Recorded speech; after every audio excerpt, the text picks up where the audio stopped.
A big hello and welcome to Edgeley Park for a historic occasion.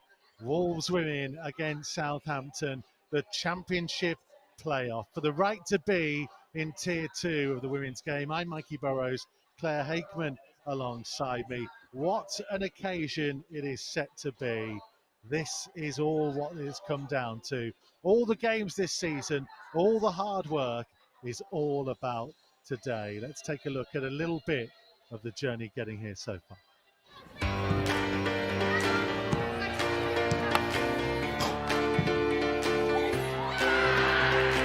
I don't think I ever felt like we can't do this, because I think every single year we made small steps. Did I ever think we'd get where we are now? Probably not. I never thought I'd get here, to be honest, to this moment, going into a playoff game to get into the championship. What they've done this season has been literally unreal. It's the National Northern Division that I started playing in 20 years ago that we could never get out of. It's not just about this weekend. I think it's really important that we say that. The platform the girls are getting, the opportunity they're getting to play and compete to play in the championship is fantastic. But if we're not successful on Saturday, it's not going to stop for Wolves. We're going to continue with our journey. We don't get paid, we're there because we love the club, we love the setup, we love everything that Wolves is doing for us. And to actually go and win it, it will be the pinnacle. The one-pack mentality has gone crazy, and the difference between when I first started to now is just worlds apart. We trained at a school facility. It was a sand-based astroturf, so really old. The kit that we had was kind of second-hand. It was passed down from the men's club, at which time we were really grateful for that. The men's football club hadn't taken on the women when I first started playing. It was something that we just kind of got on with. I think what we're trying to do at Wolves is build that infrastructure slightly differently and create our own unique place to be. We absolutely love the club and we'd do anything to put that Wolves shirt on. If we'd known how it had escalated to where they're at now, the gap is worlds apart from what we grew up with. I'm a massive Wolves fan, so to play for my home club was all I ever really wanted to do. If it goes our way on Saturday, it's life-changing for so many people. I think it'll be a little bit emotional actually, the fact that we can win promotion into the WSL Championship is, I never thought we'd see this. All of us feel that pride to drive the club forward, and all those little things that we've all done over the years have probably led to moments like hopefully we're going to have on Saturday. What a journey it's been. This is the lineup that's been selected for this afternoon. Tammy George, you can see in your picture, the player of the season will be the main threat through the midfield. Anna Price, captain extraordinaire, what a Wolves career she has had, into that starting lineup to lead the team in what will hopefully be a successful afternoon. As I mentioned, Claire Hakeman alongside me. We just saw her in the video as well. There she is up alongside me here at a very kind of rustic, industrial looking Edgeley Park as well here, Claire. Talk us through that team, because there are some players who've had really impressive seasons that hopefully have got something left in the tank for this afternoon. I think the main thing for us is that we've been pretty strong defensively, only conceding 16 goals. So Shan Turner, obviously Morph at the back alongside Emma Cross and Kelly Darby have been solid at the back. And then obviously we've got lots of threats in attack as well. Goals have come from all over the pitch. So I think the form of Amber Hughes and Maz Gauntlet has been superb. I think they've had 32 goals between them this season, which is just excellent. And the fact that they're scoring goals in recent weeks, ready for today, is excellent. Tammy George has contributed along the way as well. So I think that we're solid all over the pitch, and there's lots of opportunities for us today to go and get the win. How do you think it's going to affect them, the fact that they won the title? It seems like a long now that you and I were together. So what do they do? How do they get themselves back into that mindset that says, you know, we have to be on our A game, because they've been able to cruise for a long time?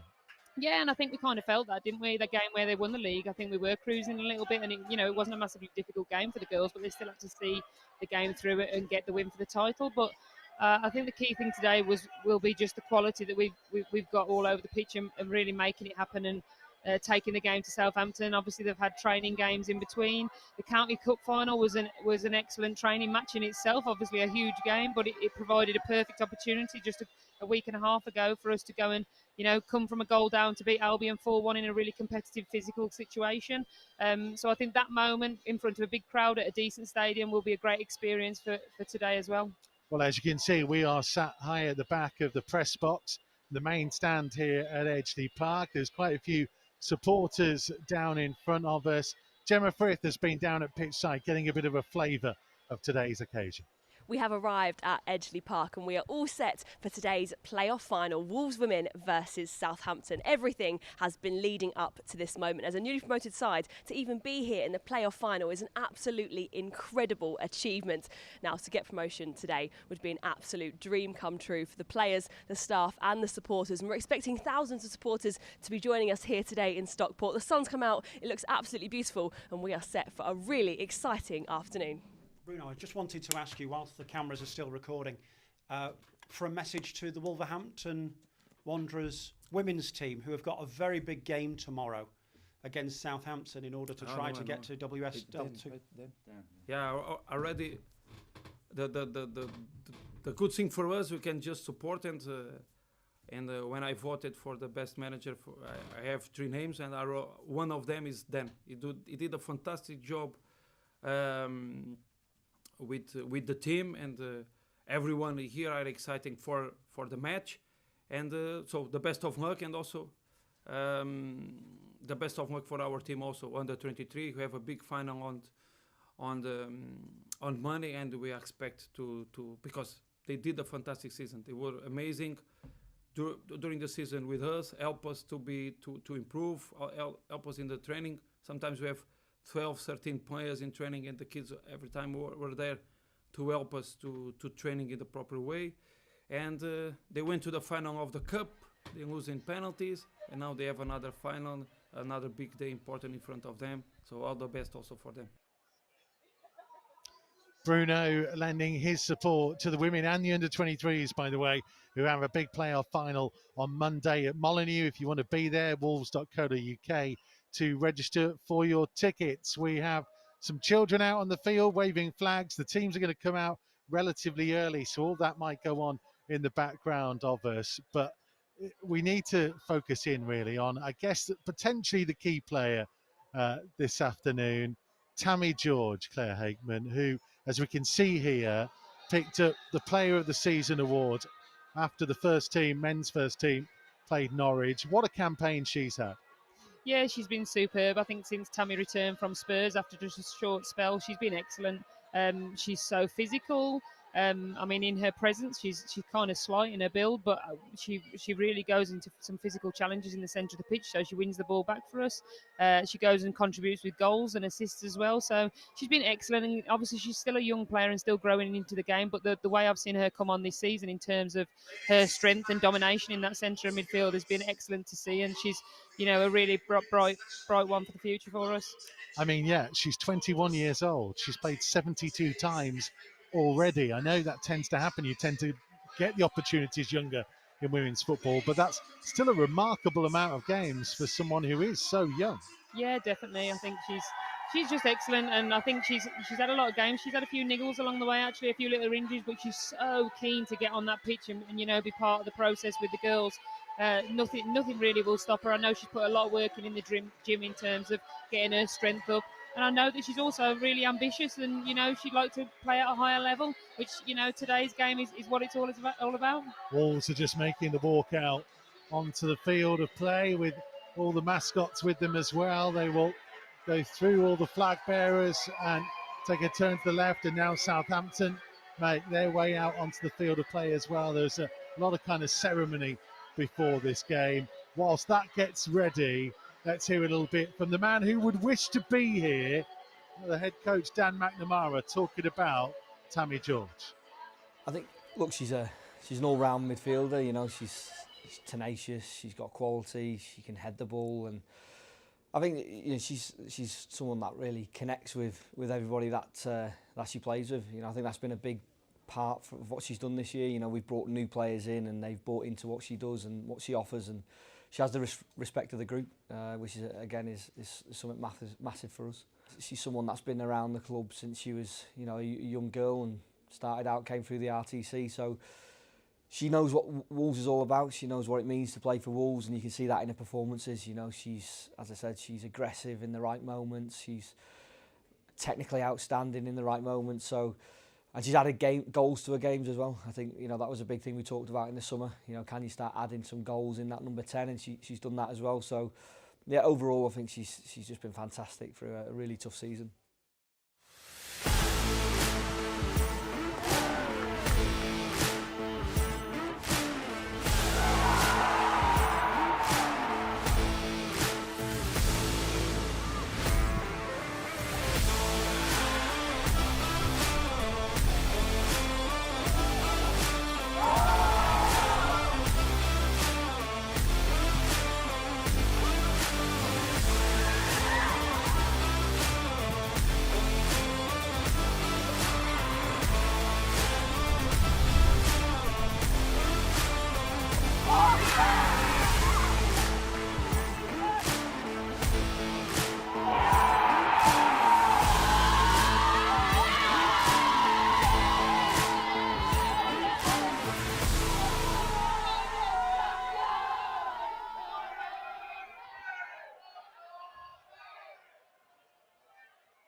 So we are getting ourselves into position.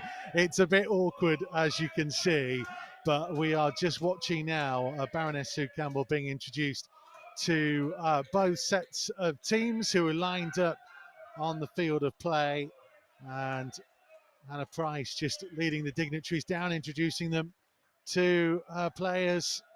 A few nervous faces down there at the moment, and I think we're going to get a national anthem here at Edgeley Park.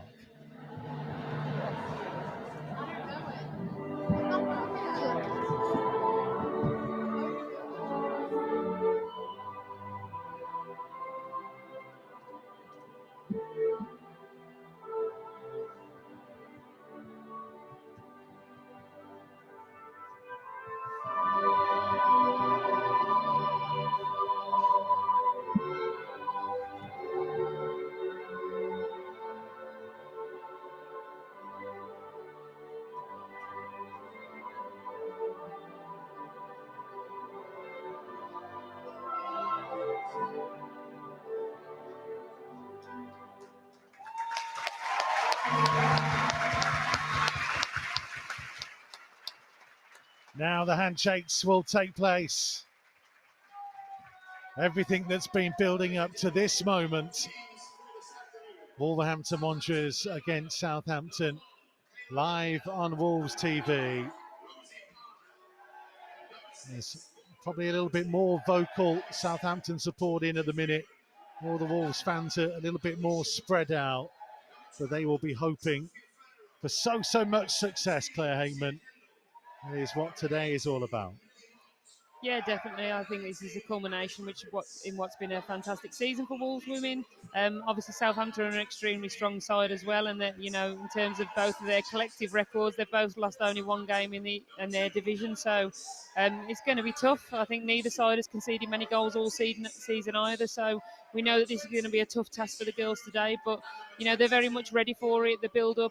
They were really positive this morning. I was overnight with them last night, and there's definitely a little bit of nerves, but I think the main thing I would also say is the fact that they're really excited about this moment and they really want to enjoy the day as well.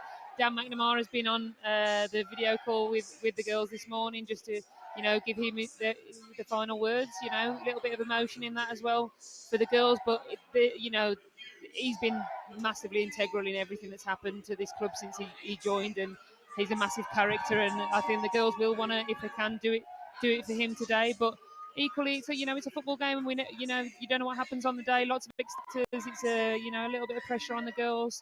So it's how they manage it today and how they manage the game and go and showcase really what they can do and what they've been doing all season. Yeah, we hope so.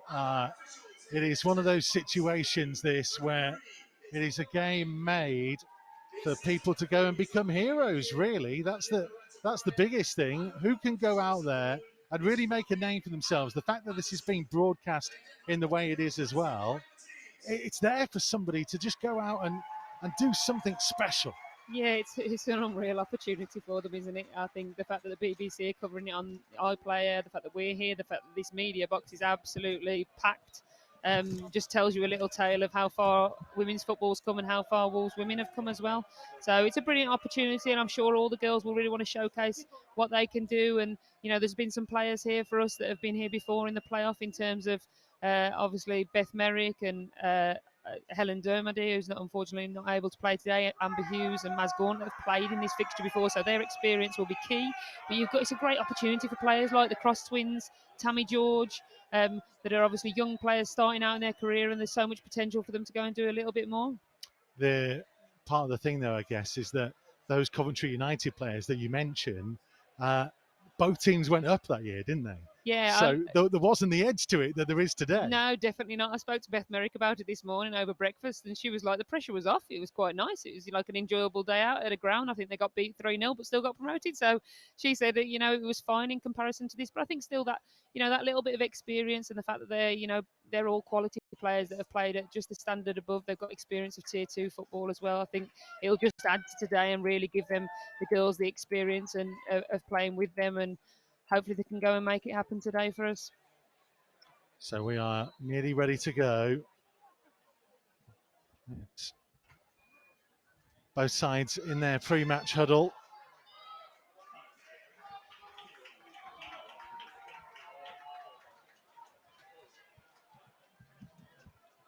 Super chuff for Anna Price, who's just walking up with the referees there. She's just an incredible servant to the club, a role model, and I think just a few weeks ago she had quite a tough calf injury that looked like at one point she might not make it for the playoffs. So the fact that she's got on the pitch today, she made it for the County Cup final, and the fact that she's leading the team out today on probably the biggest game, well, easily the biggest game in Wolves women's history, is just a great story. And for her, over 300 appearances for the club as well, is just an incredible moment for her and her family. So you are going to get to see us, which is not always the case on Matchday Live. So you'll be able to see what goes on. I promise you there will be some more interesting stuff than just me trying to arrange the laptop so we can be in the right position that we need to be. But we're nearly ready to go. Just those long, it's a long old wait. They did get the teams out so early. They're kind of trying to keep themselves warm now, trying to get into that mindset that says, right, we're ready to switch on from the moment go. Dan McNamara, what will he be feeling, Claire? So far away, desperate to be involved. Yeah, I think when he spoke to the players this morning, he very much said, you won't hear from me now until, after the final whistle. So I'm sure he'll be really nervous. I know he's got his internet credits built up and he's in his little room that he has to watch the games in. So he'll be watching. He'll be living and breathing it all. I'm sure he will. But I know that he's so proud of the girls and everything that they've achieved today, and the job that he's done has been just excellent. And it's just a great position that we've managed to find ourselves in. But it's truly deserved as well. So Wolves will go into one more pre-match huddle. Southampton are in position. We are pretty much set to go. One game for promotion. This is the champions of the National League Northern Division, Northern Premier, that's Wolves, the Southern Premier, Southampton. Both sides win the title, only one can go up. So much on one game. Lots has been said in the build-up about how it's not necessarily fair, this. Both champions should really go up, in my view. Probably quite a lot of others, Claire. With your role now, maybe you can't say exactly what you think about this, but it all comes down to this one moment, and we are underway at Edgeley Park. Wolves against Southampton, and I guess it's which team is going to settle the quickest. Yeah, I think the first 10-15 minutes are always key, aren't they? Just keep it solid. We conceded early against Albion in the County Cup, and actually, it's definitely not something that we'd be wanting to do today. So I'm sure we'll be wanting to keep it tight and stop them from playing, make it a little bit uncomfortable for them, and get as many people on the ball as we can. So here comes Southampton. Forwards towards the halfway line. Tammy George trying to put some pressure on.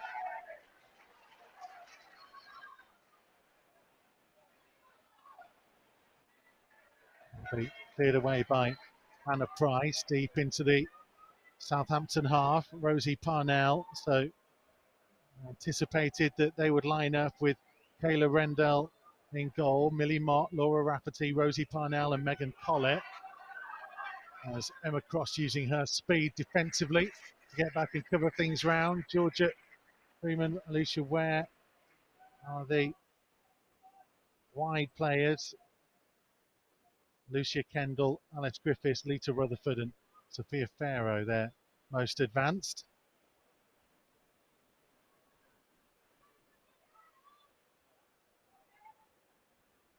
Southampton trying to work it down their left-hand side. Collett couldn't quite get it in field. It's worked again towards Collett, who looks to try and lift it in. We'll take the offside there, I think. I think they're going to be such a strong team in terms of the fact that they've scored quite a lot of goals this season. They've hardly conceded any as well. So we know that this is going to be a tough task, but you know the research has all been done. There's been loads of prep as well with the teams. So they've managed to do a lot of prep with the staff in terms of watching previous Southampton games and doing lots of stats on their current position. So it'll be interesting to see how this game pans out. It was away by Price. Hughes trying to hang on to things. Lovely turn from Amber Hughes, and in the end was just tracked back by Alicia Ware. It's a great feat for Amber Hughes there, isn't it? Brilliant feat to work herself into the position. She just could have been done with a little shout just to tell her that somebody was coming on her outside.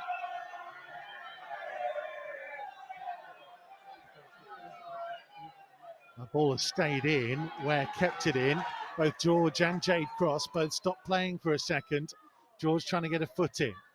Beth Merrick trying to hang on to possession on the edge of the centre circle. Taken away from her by Lita Rutherford. Great Amber covering. Hughes turning and having a go at the assistant referee on the near side. You know, it's gone now. They need to, you know, not engage in those sort of moments. The referee, you know, you always say play to the whistle, but look pretty much out from here.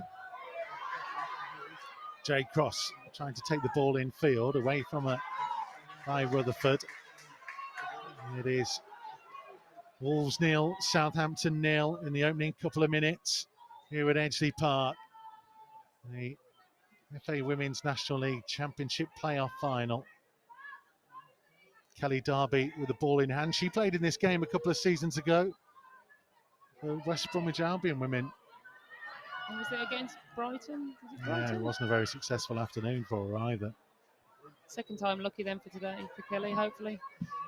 Moved forwards by Griffiths.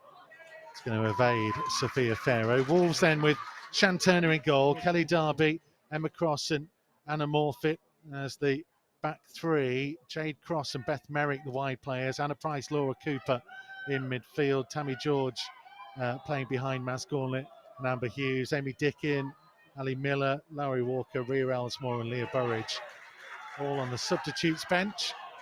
As Emma Cross again has to use her speed to sweep round defensively and put the ball out of play for a Southampton throw deep inside the Wolves half. That's what Emma's there for, isn't it? That little bit of pace. She's absolutely rapid, Emma Cross. So she gives a good amount of cover, obviously, if needed, to Kelly Darby and Anna Morfitt if they're sucked out of position.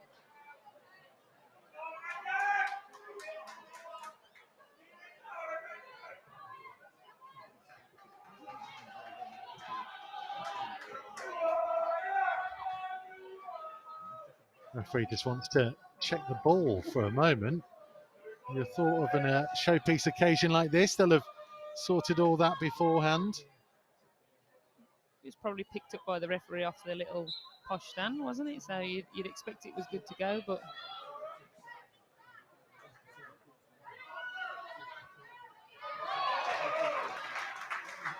came off Jade Cross. It's another throw. Collett will take it. Looking to throw it forwards down their left-hand side. It'll be worked into the penalty area. Farrow chasing, but Shan Turner was out quickly. she's had a brilliant season, Shan Turner. I think 16 clean sheets or something along those lines. But she's been absolutely superb. You know, great off the pitch as well with her work with the foundation in the education department as well. But an all-round lovely person as well. If you are watching us on YouTube and you want to get involved and have your say, then please do so. On the chat function on there, you can send us anything you'd like to discuss. Any questions you have for Claire about the women's game as well. Gemma Frith will be here at half-time previewing the big game tomorrow for the men at Liverpool. There's Derby with a really clever throw down the right-hand side. Amber Hughes trying to make a nuisance of herself. Ware played the ball in field. It's cleared up towards halfway. Emma Cross with a brave header. Merrick couldn't quite get there in the centre of the Southampton half and has left a bit of space that Saints will try and exploit as it's forwards to Pharaoh and played on into the danger zone, and a chip over Shanturner, who's made an excellent save. Brilliant stop to deny Lucia Kendall. Yeah, I think Laura Cooper's got just slightly, so she made the decision to go in there, gave up the player on the right-hand side, all a little bit pulled out of shape. And I think that's just, you know, it's a warning, isn't it, for what they can do. And I know they're pretty dangerous off set pieces as well. Corner, right-footed from the right-hand side, lifted into the danger zone, just evaded the head of Rosie Parnell, who was forwards. Ball is launched back in by Collett, but it's going to go harmlessly through to Shanturner, who hangs on to the ball and maybe tries to calm things down a little bit from Wolves' point of view. Great for Shan's confidence there, though, isn't it? It's a great save just to keep him at bay, and I think, you know, it was a well-worked phase of play there from Southampton. We looked a little bit exposed there at the back, but hopefully, like we said, that's the warning. Southampton looking the stronger team at the moment, continuing to try and press forwards. And it's an effort from distance that's a long, long way wide. Not troubling anyone at this stage, but Wolves will be feeling it a little bit maybe. Just got to settle themselves in, find their rhythm. I think they just need to enjoy being on the ball as well, get some good quality possession in there as well. Ball forwards from Emma Cross up to halfway. Gauntlet's header just went high into the air. Forwards again from Cooper. Worked out to the left-hand side to Ware. Infield to Pharaoh. Got a nudge from Price, and Emma Cross will get across and clear the ball out. Not gone out of play, actually. Collett kept it in, 35 yards from goal, looking to whip a deep cross towards the far post. Just about dealt with by Derby. Hughes trying to get onto the end of it. It'll be tempted struck goalwards by Kendall. Danger still not fully over, and then a shout for a penalty. There's a collision inside the danger area. I think it was Emma Cross on Sophia Pharaoh for Southampton, and a decent shout for a spot kick there, Claire Hateman. Yeah, I think she just cut across her slightly. I think it was one of those where she went down fairly easily, but it definitely looked like she was slightly blocked off there. But you know, there's no VAR today, so we'll take that one. But I think we just need to settle down. It's you know, it's easy to say from up here, but it's a huge occasion for the girls. But just relax as much as they possibly can. Do exactly what they've been doing. We need everybody to want to be on the ball as well and open up and create moments for us. Also the chance to try and lift the ball. It's a lovely crossfield pass to pick out Jade Cross on this right-hand side, and she's got away from her marker. Collett was left on the deck. It's infield into the penalty area to Gauntlet. Gauntlet trying to turn, pulls the ball all the way back to Merrick. Merrick cutting infield on the right foot, shooting, charge down. Gauntlet will get to edge of the 6-yard box. Can't quite get enough behind the shot. Little deflection takes it through to the goalkeeper, but the best bit of play that Wolves have created in the opening 10 minutes. Yeah, that was fantastic play, wasn't it? Great crossfield ball by Beth Merrick as well to open up. We know Jade Cross has got the pace to get the beating of a defender. A little bit fortunate that the defender slipped as well, but yeah, great bit of play there. Good bit of confidence building as well. Unlucky from Maz Gauntlet. Pharaoh at the other end, trying to get in behind. Left-hand side of the penalty area, gets her shot goalwards. She was put under real pressure in the end by, I think, Laura Cooper, who got across and just did enough to make sure that ball looped harmlessly through to the goalkeeper. Yeah, I think Wolves have done a lot of work on the fact that you know, they like to shoot from outside the box, Southampton, so I think they'll be trying to cut off at any opportunity where they're going to shot. So it's good pressure there from Laura Cooper. Did enough to put her off in her shot, and good hands again from Shanturner. think, maybe a former pupil of yours, or maybe a current pupil. Jake is in the chat. Miss Hateman. Here comes Jake Cross down the right-hand side. Good driving run. Low cross in, just blocked off by Rafferty. Put back in by Hughes and plucked out of the air by Kayla Rendell, the Southampton goalkeeper, who's tall and got her arms up high to pluck that ball out of the sky. It's brilliant work from Amber Hughes, isn't it, to put them under pressure. She does just pop up in the box and create moments, and it was a decent ball in, but a good take from the goalkeeper. Ball forwards, Emma Cross wins in the air, back to halfway. Tammy George back to Morfitt, who looks to knock it Hurley up towards Gauntlet. She's such a good player, Maz Gauntlet. Strong up top.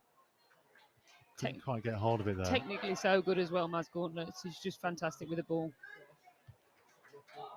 Ball all the way through from Lita Rutherford. Goes harmlessly through to Shan Turner, who collects it on the right-hand side of a penalty area, and maybe just taking the sting out of things, Claire. Yeah, I think so, and it's about managing the game in those moments, isn't it? And I'm sure Southampton's game plan might be to go and get an early goal against us so that they can settle their nerves. But what we want to do is go and get one of our own, but also frustrate them and try and upset their play. You can see already that they want to get the ball down and keep playing. Oh, Jake Cross has done brilliantly to keep the ball in on this right-hand touchline and set Amber Hughes away. Hughes looking to fire it goalwards. Bit half shot, half cross, really. Went straight through to the goalkeeper. Yeah, I think moments like that, you almost need Amber to, take a time a little bit, let other people join in. I don't think there was literally just Maz Gauntlet to aim at with lots of Southampton defenders around, but we need to get Tammy George forward to support the front two as well. See, this is the kind of thing you don't always get to see when we're just purely on radio without cameras. As Cooper plays the ball back to Emma Cross. Can't sneak any sweets in, can I? Yeah. We'll save that for half time. Yeah, we wouldn't dare leave a camera on Tomo. Who knows the kind of faces he'll pull during a game. You've got to love Tomo though. Well, that's the bit that's. I won't be watching this back, I'm sure. Andy Thompson alongside me in Anfield tomorrow. On the air from 3:15. Here's Ware for Southampton. Ball cleared away by Kelly Darby. Collett back down the left-hand side. Ware will have time to set herself. Left-footed cross, turned away by Anna Price from just inside the penalty area. Southampton throw. Yeah, good protection from Perksy. You got Perksy and Laura Cooper. You can see them sitting fairly deep, protecting our back three there a little bit. And Tammy George also dropping fairly deep at the moment. So just trying to limit their opportunities to play through the lines and get through us. Ball comes back to Collett. Down the left-hand side for Ware. Low cross again away by Price. Edge of the penalty area picked up by Farrow. And now Lita Rutherford, but charged down by Cooper. George trying to get a foot in as well as it goes back to halfway with Rosie Parnell. Big high crossfield ball headed by Merrick. Picked up by Kendall, who tried to feed it in towards the box, but harmlessly through to Turner. Southampton, 27 games unbeaten. Wolves just the 9, but only one league defeat each in their respective league campaigns.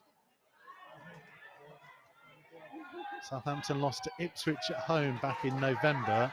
Wolves lost to Burnley away back in March. Such was the domination between these two. Yeah, Wolves finished 8 points clear in the end and Southampton 9 points clear. So I think that's probably equally as much the most frustrating part is that not both sides will go up. I think, it's not like it was close run thing and it could have been one of three teams. It was very much dominated by two teams. Shan Turner with a bit of a wild kick across field that Derby's had to go right back to the right corner flag to collect it. Turner apologising. You heard the ooze from the crowd as that ball sliced away. Thank goodness it didn't slice fully and go towards her own goal. You're going to get those moments, aren't you, in this game? I think the nerves will be there as well. But again, just settle down, relax, try and get on the ball. We've already had a couple of decent moments, and it's been relatively even. Although I think they're really looking to play. You can tell they're confident across the pitch in terms of getting the ball high and wide quickly. So it's about us trying to stop them playing and keeping it as tight as we possibly can. This is Rafferty trying to lift it forwards. Again, it'll go all the way through to Shanturner. Hasn't been a great deal in this so far. Southampton have had plenty of the ball. Wolves, though, through Maz Gauntlet, looking a little bit more dangerous inside the 6-yard box, but plenty of time for all of that to change. I think it will certainly be a tough afternoon for our back three. I think they're very keen to get that ball forwards to their front player as quickly as they possibly can, and then get the support around us. So it's just about lots of concentration today, keeping as concentrated as you possibly can, and doing the best that we can to get the ball obviously into the final third and create some opportunities.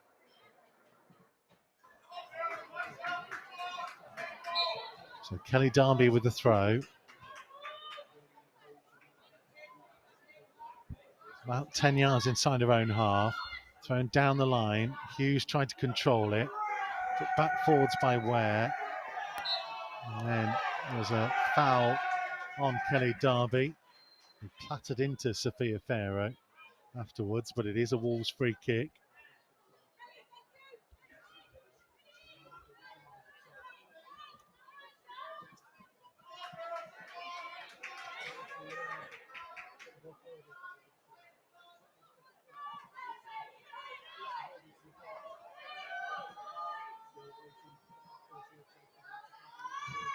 Launched forwards by Darby.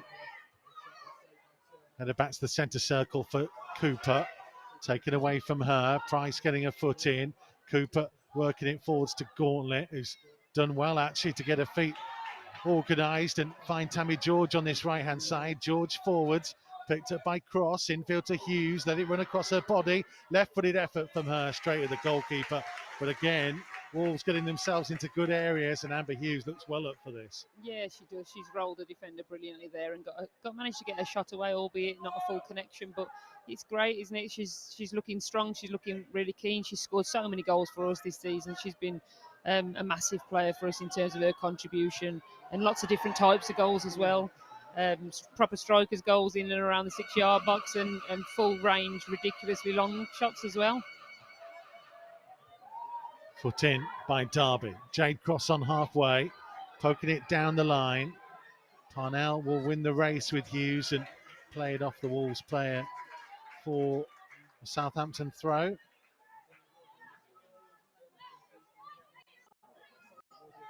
can already see it's fairly edgy. It's not been massively physical yet, but there'll be a bit of nerves in play. You can, we're only not even 20 minutes into the game as well, so a long way to go.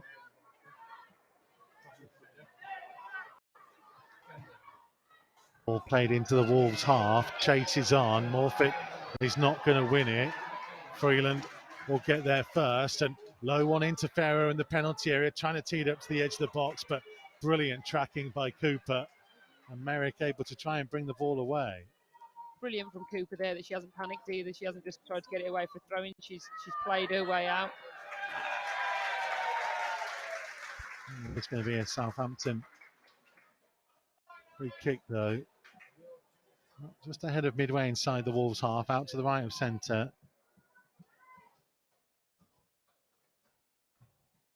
They've got, their centre halves are coming up ready for this one. They've scored different types of goals as well. Set pieces is definitely one of their main threats, and I think in terms of goals this season, I think they've scored 99. They were one short of 100 goals for the season, which is, a phenomenal amount of goals. So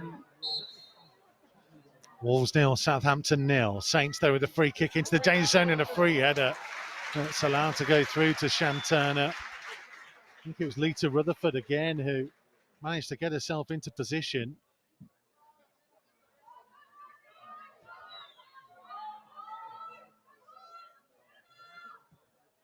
All launched forwards by Turner. Flick on by Maz Gauntlet.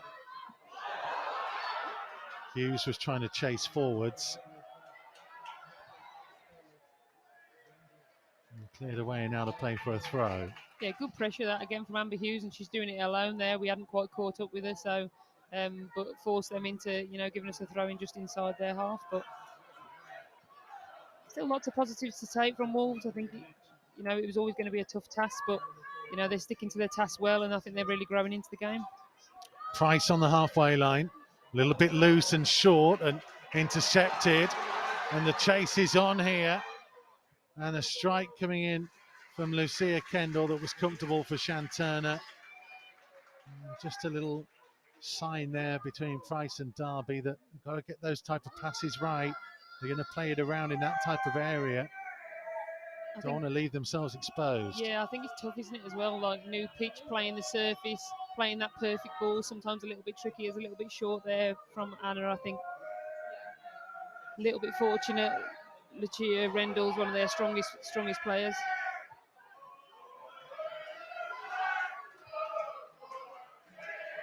All cleared downfield for Wolves. Hughes giving chase. It was won by Rafferty.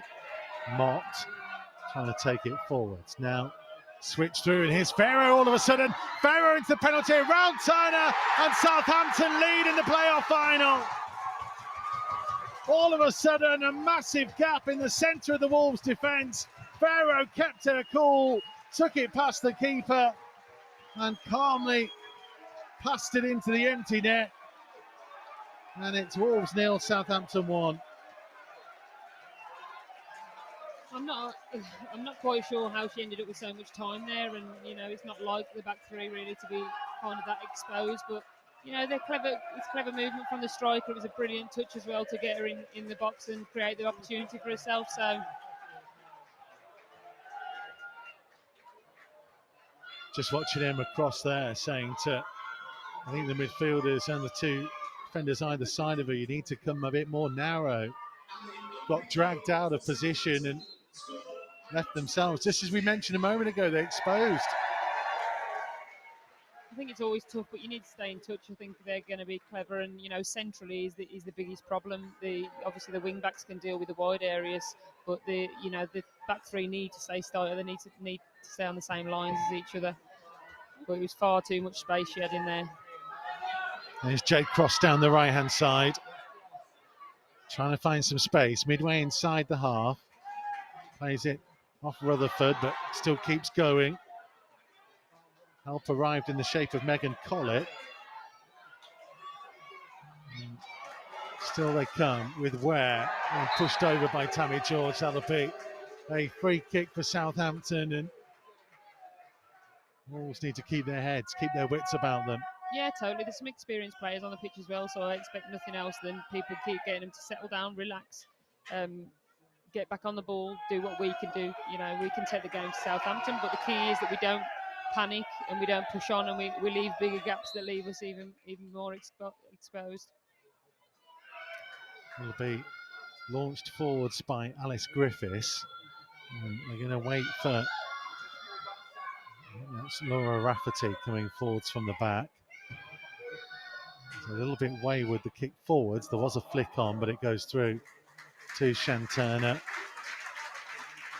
He couldn't really do much about the goal she conceded, could she? Had to dive out of the feet, but couldn't really make more of a connection. No, definitely. There's nothing she could do about it. She had to go and, make herself big, and just unfortunately the player, it was a great finish from her, wasn't it? So Jade Cross being charged down. Southampton have the ball again deep inside the Wolves half. Foot in by Jade Cross. It'll be a Southampton throw.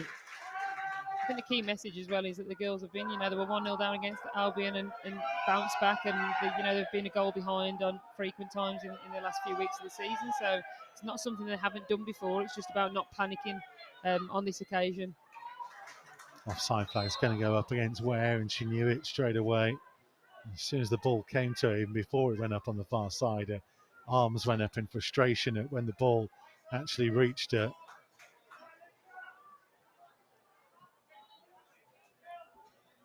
The Wolves, the second highest scorers in their division with 61.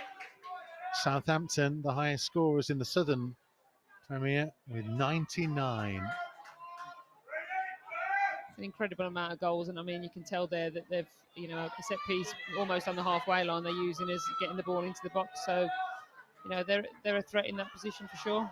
Amber Hughes, good strength, good turn, switching it to Beth Merrick towards the edge of the penalty area. Right foot curler, charged down by Millie Mott.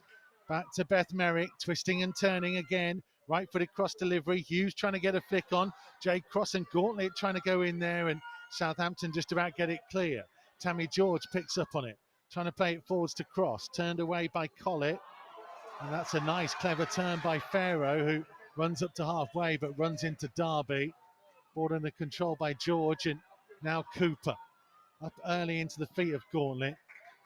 Southampton have done a good job of getting their midfield to close in and stop her from being able to get it under control. Yeah, I'm sure they'll have done their research as well. Maz is so good with the ball at her feet, and you know she'll have a defender behind her, and I've no doubt that the centre midfielder there, the defensive midfielder, will be dropping onto her toes as well to give her no space. As soon as she's had her first touch, they'll be in and trying to restrict her movement. Tammy George battling away on the halfway line. Wolves will get a free kick, and if we will just check on Tammy George, I think she's going to be okay.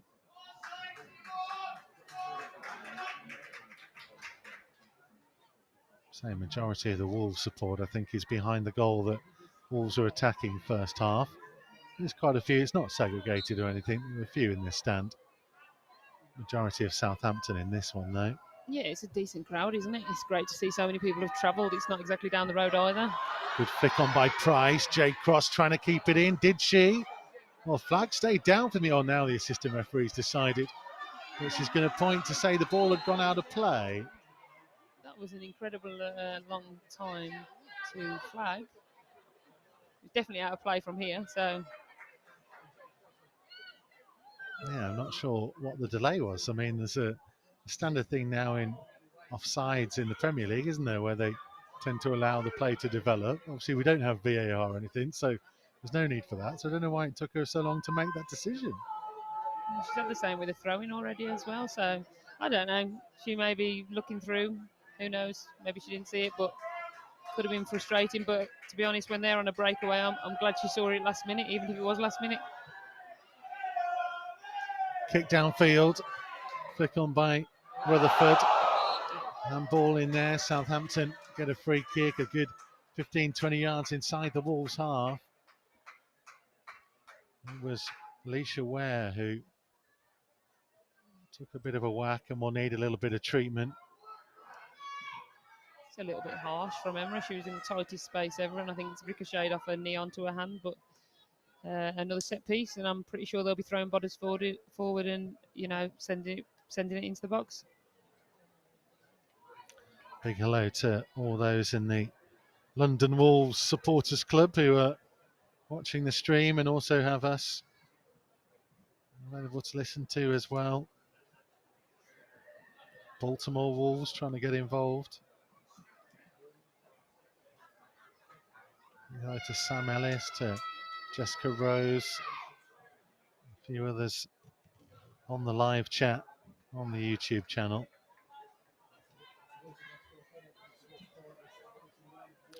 So Wolves trailing by 1-0 as Maz Gauntlet comes over to the bench just to get a few instructions. I don't know whether you're aware, Claire, how much is Dan McNamara able to be in touch with those on the bench? I think if it was like the County Cup game, I think there was constant communication with him. He'll be in communication, I would have thought, with Hugh McCluskey, who's the goalkeeping coach on the bench. As there is a restriction on today's game in terms of how many staff they're allowed in the technical area sitting on the bench. So it'd be interesting to see, but I'm sure he'll be getting his message through and he'll be watching the stream on the BBC. And ball launched forwards, Griffiths in towards the penalty area. Farrow was trying to get there, and Tammy George just about worked it clear, and now Gauntlet can try and launch a counter-attack for Wolves. Gauntlet running through the middle of the field, trying to poke it out to the right-hand side. Amber Hughes has got a race to try and win this, but she will do so. Cross came the challenge of Megan Collett. It's a Wolves throw, less than 10 yards from the right-hand corner flag. Yeah, great running from Maz, getting us some ground as well in terms of getting up the pitch a bit and getting us a bit of confidence, getting the crowd behind us as well. Hughes Playing it back to Jade Cross. Support here from Tammy George, 30 yards from goal. Driving infield towards the edge of the box. George just about being out-muscled by Alice Griffiths, and big hoof clearance comes downfield by Rosie Parnell. Picked up by Morfitt. Trying to play it down the line for Merrick, just got a bit too much on it. I think she was limited on opportunities and people showing feet there. She was somebody on the front line to show feet for her.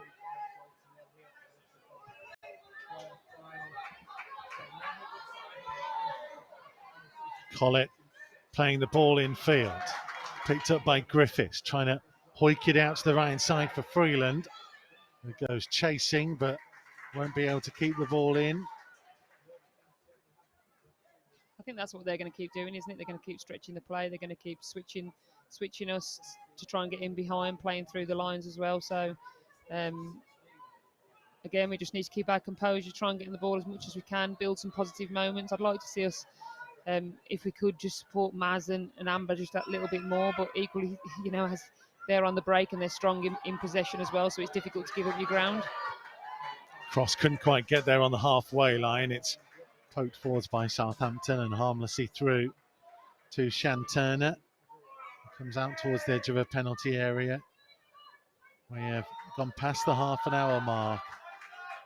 Edgeley Park, the home of Stockport County, the venue for this Championship playoff final from the FA Women's National League. We're looking for Pharaoh, but Morfitt is across and plays it back to Turner. You get a lot on that and forced Turner to rather scoop it away from Morfitt, who was still running back towards her. Merrick intercepting though, back to Morfitt.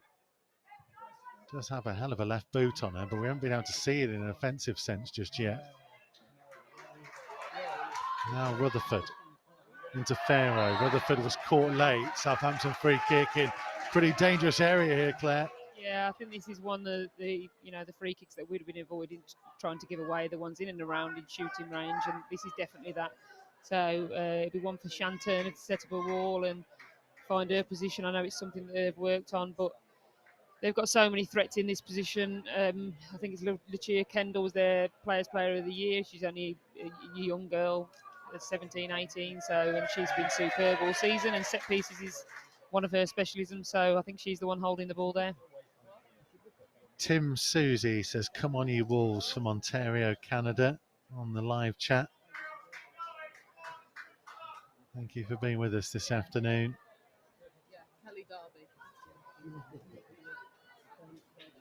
And a bit of treatment for Lita Rutherford.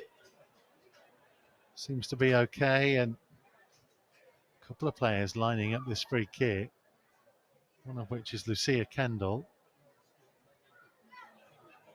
Rutherford's going to be made to go off the field.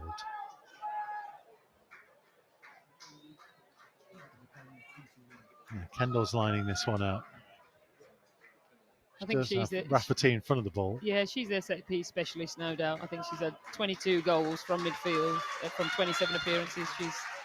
She's a huge threat and a young player that's been at Southampton for, I think, all of her career, as well as a decent spell playing for England youth setup. Lucia Kendall to strike it right-footed over the wall, off the post, and it comes back, and somehow it has been missed. Alice Griffiths on the follow-up from 6 yards out. Goal at her mercy. Southampton on the verge of a 2-0 lead in the playoff final, and somehow she lifted it over the crossbar. I'm not sure how she missed, to be honest. I think it would have been easier to put it in the net than try and scoop it over the bar, but we take those moments, don't we? You need a bit of luck along the way, and let's see if Wolves can bounce back from this. I think they'll be desperate now to get to half-time, keep it as it is. Let's see if we can get a chat in with the girls and get them back up as they were before the game. I think you've got to remember as well, Southampton are an incredibly strong team, and this was always going to be a tough task today, but Wolves women have bounced back before, and they've definitely got it in them. Yeah, they are finding it tough at the moment. Tammy George out to the left-hand side looking for Beth Merrick. Mott wanted the ball to go out of play, and in the end turned away from Merrick, but it falls to Freeland. A little deflection came off Cooper through to Pharaoh, who's allowed to turn and Switch the ball out to the left-hand side to Ware up against Kelly Darby, trying to drift back in field. Support coming from Collett. Back down the line for Alicia Ware. Turns and crosses, hits Jade Cross and goes behind for a Southampton corner. I think just on our shape there, I think that, you know, the Jade Cross was exposed a little bit there with two players to mark. So she did well there, and, you know, obviously they've won a corner, but decent defending from her when she's under pressure. So Southampton corner, Lucia Kendall to take it, right-footed from the left-hand side. Everybody in a gold shirt back defending. There's an option to take it short. It'll be lifted in towards the near post, and Shan Turner did well, actually. A couple of bodies in the way. Yeah, it's a good take from Shanna, like you say, under a little bit of pressure as well.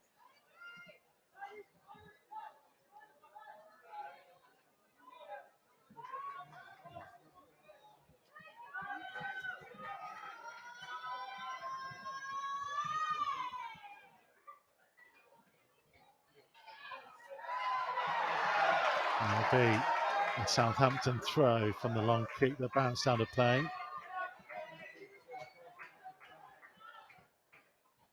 We've got last 10 minutes of this half. We want to try and, you know, create a moment if we can to go and nick an equaliser. But if not, what we want to do is keep it tight, keep it solid, and, you know, let them have a 1-goal lead going into the break, and then we'll see what we can do in the second half. Still quite a bit of time to go, isn't there? And who knows what could happen. Where trying to work it forwards. Freeland, sliding challenge came in for Morfitt, but couldn't stop the attack. Mott racing forwards down the right-hand side, trying to drill across in again. Turner will claim it at the near post.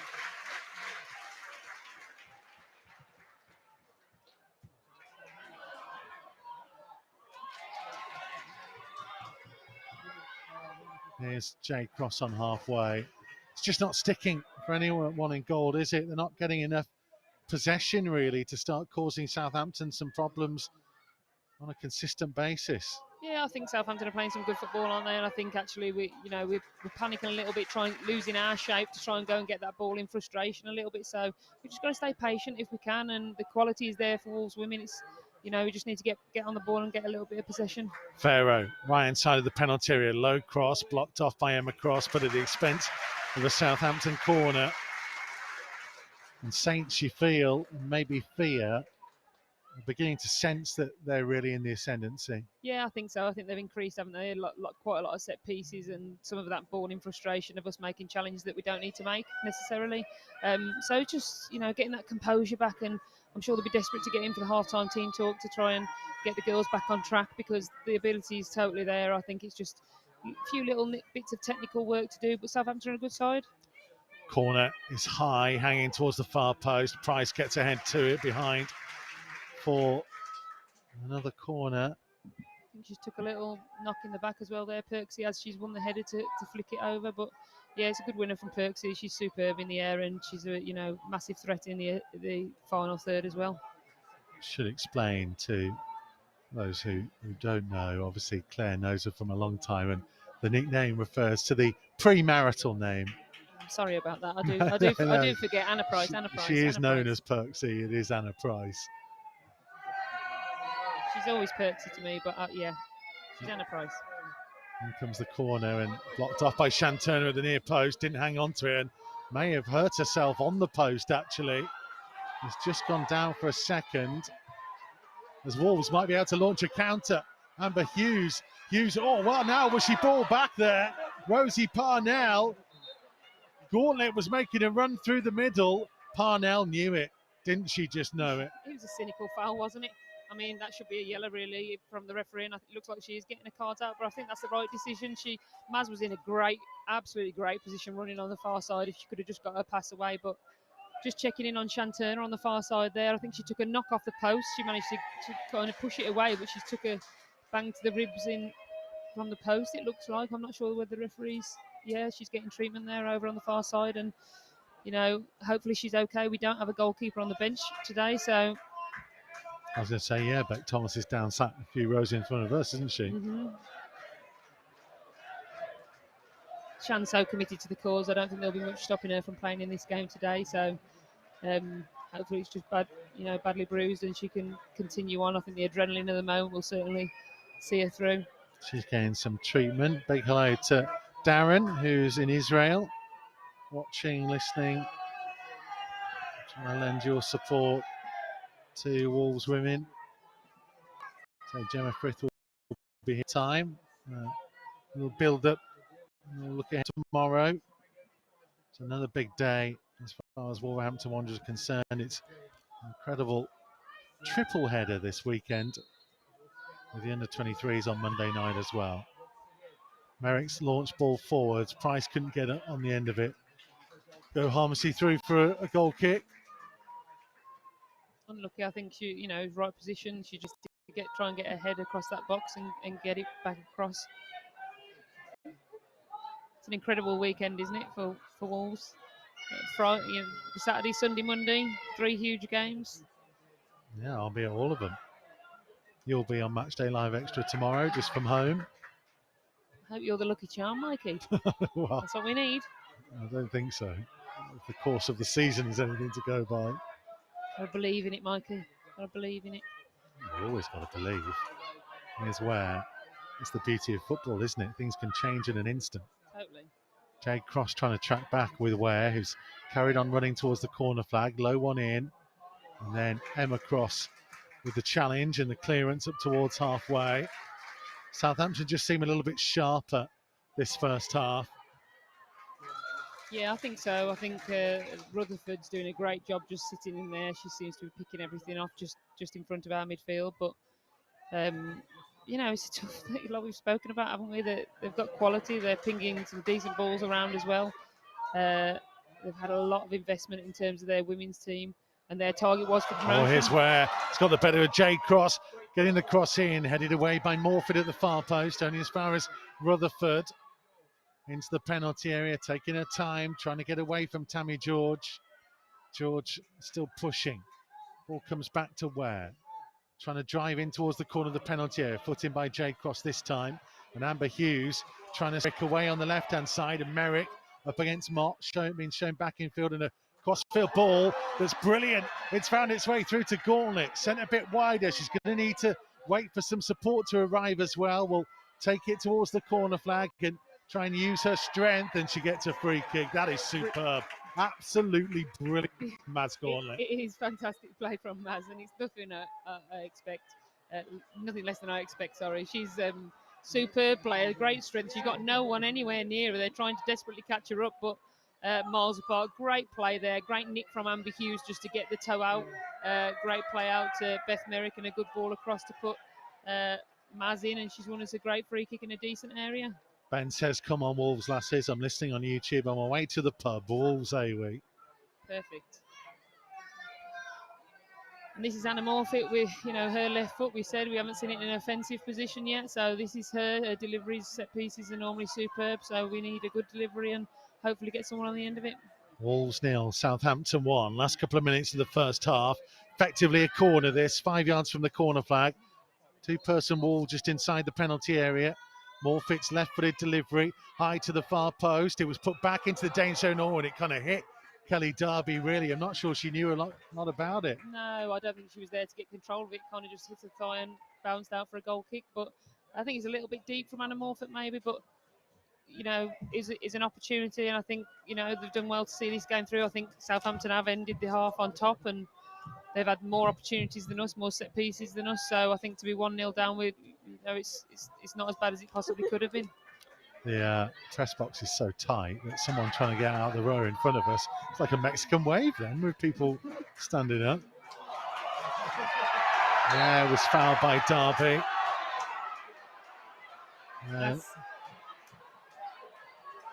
Referee just checking.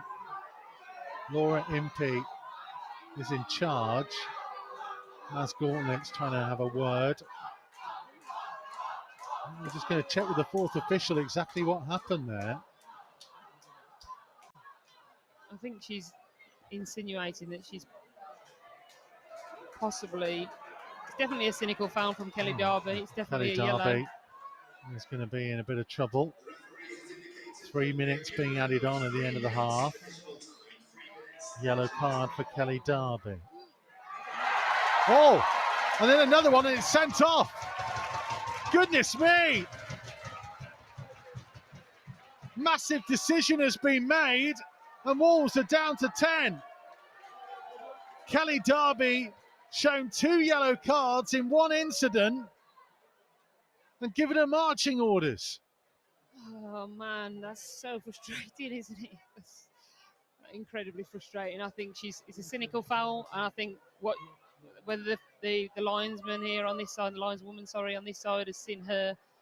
I think she potentially thinks she's trodding her lower back, is what I think she's insinuating. But I think it's a little bit generous. But I haven't got replay. I haven't, I saw it first time only, so I don't know. I'm not sure, but it was a yellow. It was a cynical foul. Well, if things were difficult for Wolves already, they've just been made even harder. Gauntlet. Now playing for a couple of minutes towards the end of the first half here. And they're down to 10 and they're trailing by a goal to nil. I just wonder whether the referee could have just taken a moment. Clearly got some advice from the fourth official, who in fairness was pretty close to it, but you know Kelly Darby better than I, but I wouldn't have thought there was any malice in there. It's just trying to get her feet in the right position, if anything. Yeah, I think she's fouled her and then she's trying to run over her as the girl's in front of her. So, the intention to do it, I very much doubt. I don't think that's something that you see from Kelly Darby, but... Well, Anna Price has had to drop into the back line for the time being, and Amber Hughes will drop in to help out midfield. In the meantime, it's Mott's ball forwards. Emma Cross trying to get it clear. Tammy George's header. Hughes trying to keep hold of possession for Wolves, switching it to Beth Merrick. Now backwards to Morphy.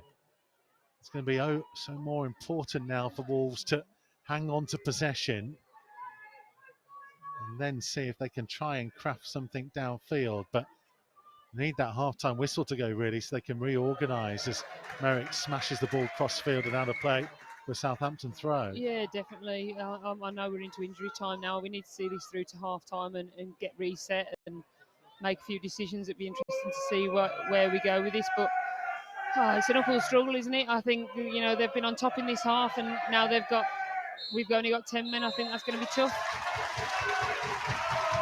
So half-time whistle goes and Wolves heading towards the tunnel, frustrated by a goal to nil. And now with Kelly Darby having been sent off, one of their most experienced players as well, they will need to get that hotline to Dan McNamara, wherever he is watching this, and try and formulate a plan for the second period. We've got some concerns over their goalkeeper as well in Shan Turner, who picked up a knock in that first half, and no replacement goalkeeper amongst the substitutes. If they are to come back and turn things round, it would be one of the most remarkable stories you will ever have seen, not just in women's football, but across football in general, because they are very much up against it. Hopefully, fingers crossed, they can produce something special in the second period. Gemma Frith is here to take you through half-time. Thank you very much, Mikey. Yeah, I mean, the nerve-wracking first half there, wasn't it, Claire? It's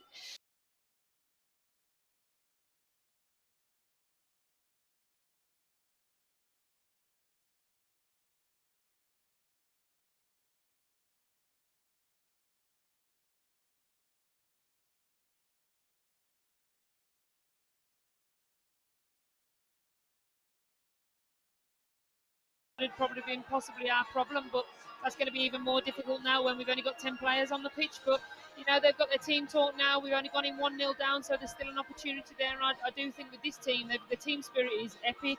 I think I'd never rule them out already. I really would say that their team spirit, team ethic, they will be desperate to still see this through if they can. But it is going to be, a tough task in the second half. Well, they're going to be in the dressing room now speaking to Dan McNamara, who is managing this game from afar, even though he can't be here today. Do you think that that's an element that's potentially going to spur the women on, particularly to want to go and get the win here today, to get promotion and do it for Macca as he can't be here with them? Yeah, I'm sure that they will, and he had an emotional chat with the girls this morning, and it has been tough for them not having him here, but he's been very much part of it, and the fact that he's been through everything with them, everything that they've done in the last few weeks. Mac has been there, and I've no doubt that he's now. I can see the staff in front of me now on a call, and I've no doubt he's on the other end of the line, and he's talking them through what he thinks that we should be doing. He's been massively integral to how this has gone, and without him, I don't think we'd be in this position. So we have to appreciate and look at how far we've come, and even getting to here is a massive achievement. It's a tough task. Southampton on a quality side, so I think second half is going to be a tough one, but I know that the girls are going to give it everything. Absolutely, yeah. They're going to give it everything they've got in this second half. But it is a big half coming up. I mean, as I say, we're only trailing 1-0, but there were several opportunities in there, which means that scoreline could have been a lot higher. So we're doing well to be going into the second half 1-0 down, and there's lots we can do to turn it around and go and get that win in the second half. What do you think we need to focus on mainly now in this next 45 minutes? I think it's going to be difficult actually, because managing a game in this position is tough. It would have been tough with 11v11, but as soon as you're losing an extra player, that they've been spreading the ball and playing some great football. So they're going to expose us and they're going to find gaps. So I think the back three need to stay as tight as they possibly can. They might look to make changes we've got Ali Miller on the bench, who's incredibly fit, incredibly physical, got great pace. I think she'll be a bit of an option for us because she'll be in a great outlet running through on goal as well. So it'd be interesting to see how we play this one. I think it'll be decision making and concentration will be huge now, when and where to go, because one thing that we haven't done is got numbers forward to really threaten the Southampton goalkeeper. I think we've had 2 or 3 shots on goal, but not really tested their keeper, nothing massive to challenge her. So that's the key next, is we need to challenge the keeper in these moments, make the most of set pieces when they come along, and try and take our opportunities. Well, Southampton have clearly identified that Maz Gauntlet is a real threat on goal, and they recognise that, haven't they? And they've tried to make some changes to prevent her from getting any space on the pitch. But if she gets through, she's fantastic. We know what she's capable of, and her and Amber Hughes up front, there's a lot of talent in this side that can really change the game in the next 45. Yeah, I think they're a great combination. Maz Gauntlet is just a superb player. She's technically so good on the ball. I think what they're doing is they're doing a good job really with her, but she has been, she's found space and opportunities to get us free kicks and win moments. She's got great experience as well. She uses her body really well, same as Amber Hughes, but brilliant pace as well for Amber. She's rolled the defender and got a shot away, didn't quite get the connection. So, they're still both a massive threat, and, I wouldn't doubt that they could make something happen today. So hopefully the opportunities will come for them, and we can take the opportunities. Well, fingers crossed. There's lots to come. But Claire, I will let you have a break as we go into the rest of this half time. But it's the final weekend of the season. Obviously, a big second half here still. Wolves women, but it's not over yet for the rest of Wolves either. We've got the final game of the Premier League season tomorrow for the first team away at Anfield, and then on Monday night the under-23s are also in another playoff final, this time at Molineux against Stokes. There's still so much to come, and let's focus on the first team first with that big game coming tomorrow. Let's take a look back at the highlights from our final home game of the season against Norwich. Here's Teemu Pukki into the penalty area, challenging John Ruddy, lifts it over him, but lifts it wide of the far post.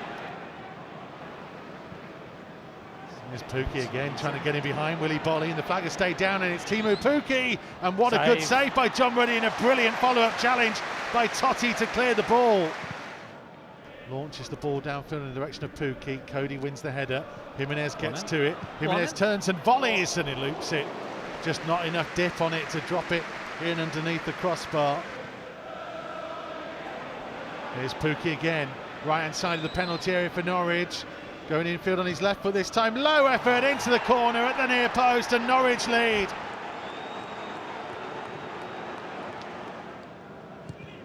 Now then, that's a loose pass. Pedro Neto pouncing on it. Neto up towards the edge of the box. Can he find room to shoot? He does, and it's over the top of the crossbar. Coutinho is the one who takes it. Totti was arriving. Still Totti trying to find some space and comes towards Nouri's header. It's in! Wolves are level. Rene Nouri ends his long goal drought and gets Wolves back on level terms. Into the Mexican, who turns and Feeds it out to Chiquinho on the right-hand side. Sets himself to whip in What a across, ball. inviting! Oh, what a save! Tipped over the crossbar. Unbelievable ball. Pedro Neto stooping down.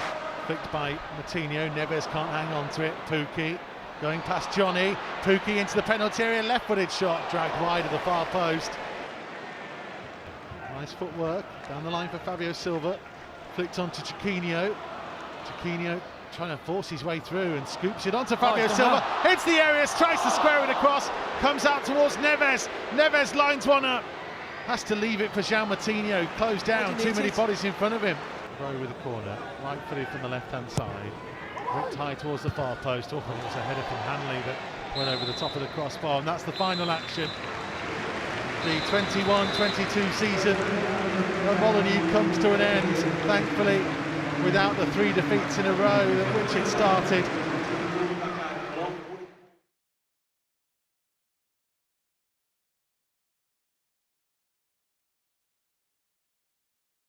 That was last Sunday, at home. One more game still to go against Liverpool tomorrow, and the title is still to be decided as a relegation places. I mean, as a football fan across the country, it's going to be such an exciting afternoon, and Wolves have got a big task ahead of them as well, facing Liverpool as they continue to fight for the possibility of a league title for them. But first, let's go back to that Norwich game last weekend, where after the game, we had the lap of appreciation for Wolves women, who are, of course, here today, and, of course, the first team as well. And then we held the end of season awards, where we announced the Academy Player, Women's Player, Players Player, and Supporters Player of the season, as well as Goal of the season. So let's take a look at all the goals who were up for the nominations for that award, and then I'll announce the winner.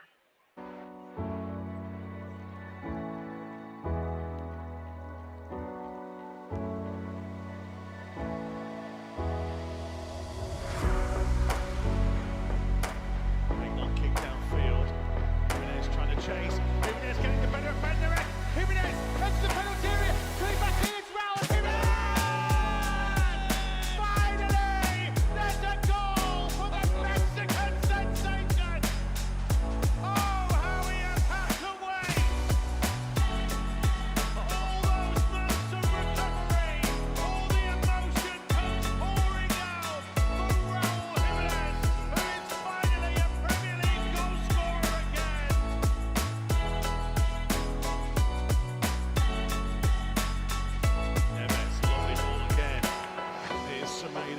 Driving into the West Ham half. Jimenez, first time to the right side to Pedence. Pedence putting it back. Jimenez! Oh, what a goal! That's absolutely brilliant for Wolves. The slip into play, matched by a perfect finish in the bottom corner by Raul Jimenez. It's got Molineux rocking. Wolves 1, West Ham 0. Absolutely brilliant.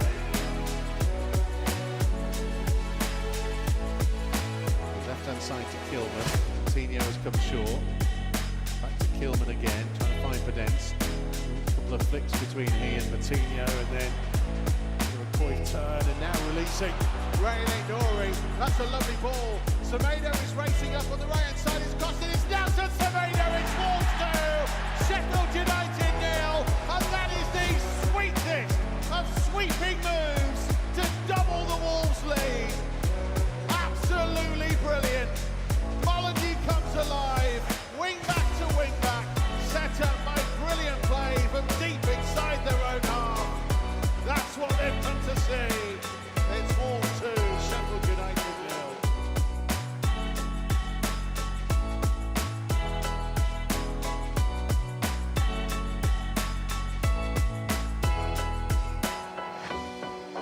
We'll come back to Toti Gomez. Infield to Neves. Outside of his right boot across the centre circle for Dendoncker. Bruno is out to the touchline trying to wave his team forwards.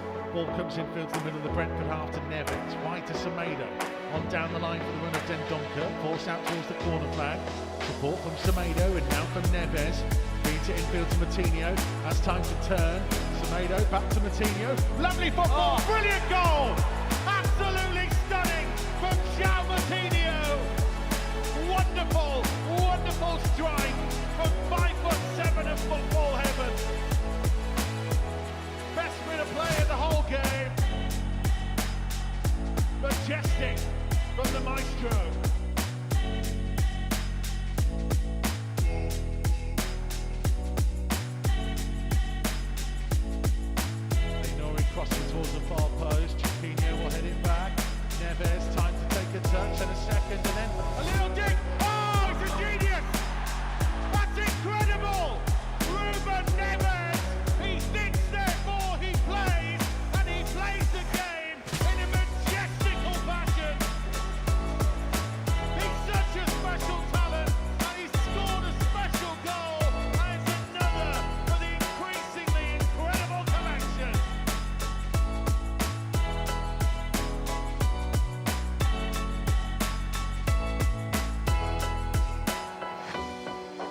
And the winner of Goal of the Season, as announced on the pitch last weekend, was, of course, Ruben Neves for his phenomenal goal against Watford. But what a brilliant set of memories there from this season at Molineux and away from home as well.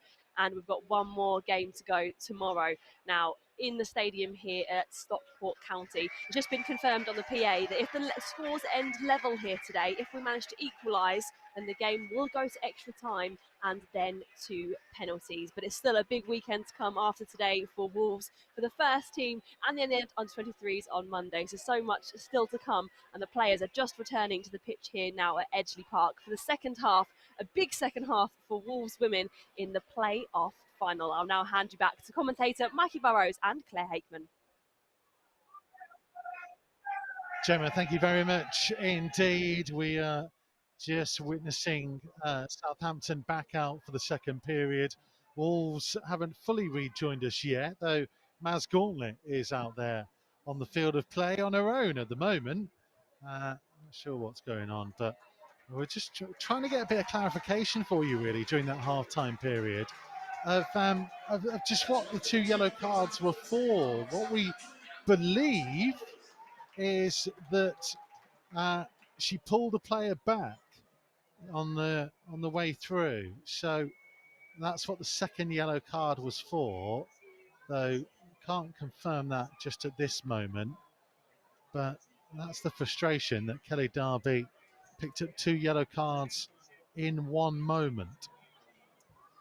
Yeah, So, I think that's frustrating, isn't it? I think it means it's an uphill struggle for the girls, but you know, they've overcome bigger feats this season. I'm sure they can really stick together, and that will totally be what they're after. It's no doubt going to be tough from here on in, but I'm sure they'll give it their best shot. so we are just about ready to get back underway for the second period here at Edgeley Park, the home of Stockport County. Wolves trailing by a 1-0. Can they turn things round in this second period?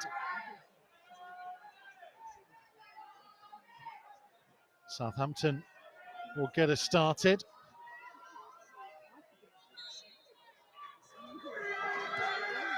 "45 minutes. Can they find a route back into the game with a player less?"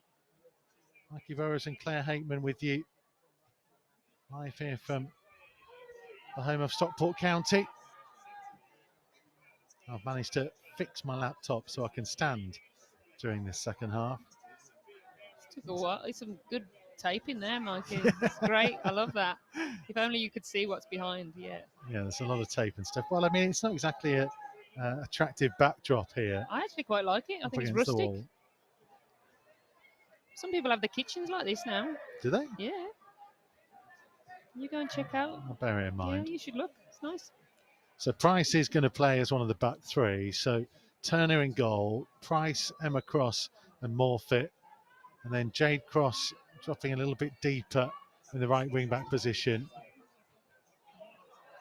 And here comes Emma Cross playing it back to Shan Turner. And maybe actually going to play a back four, you know, just watching this as it develops a little bit. As Jade Cross comes to challenge, and the ball will come to Beth Merrick, who tries to lift it forwards towards Gauntlet, can't get control of it. And Southampton play it backwards. It does look like Jade Cross, Anna Price, Emma Cross and Anna Morfitt as a back four. And then Merrick, Cooper, George and Hughes from right to left across the midfield. And Gauntlet up top on her own, which is going to be a tough old job as Mott goes charging down the right-hand side, tracked by Morfitt, allowed to get the cross in, and Farrow's touch and straight into the arms of the waiting Shan Turner. It's a decent opportunity for Southampton there, but it kind of fell into Shan Turner's arms there. But she was really grateful for that strike straight at her. Yeah, it's going to be a tough job, isn't it, for Maz Gauntlet up there on her own.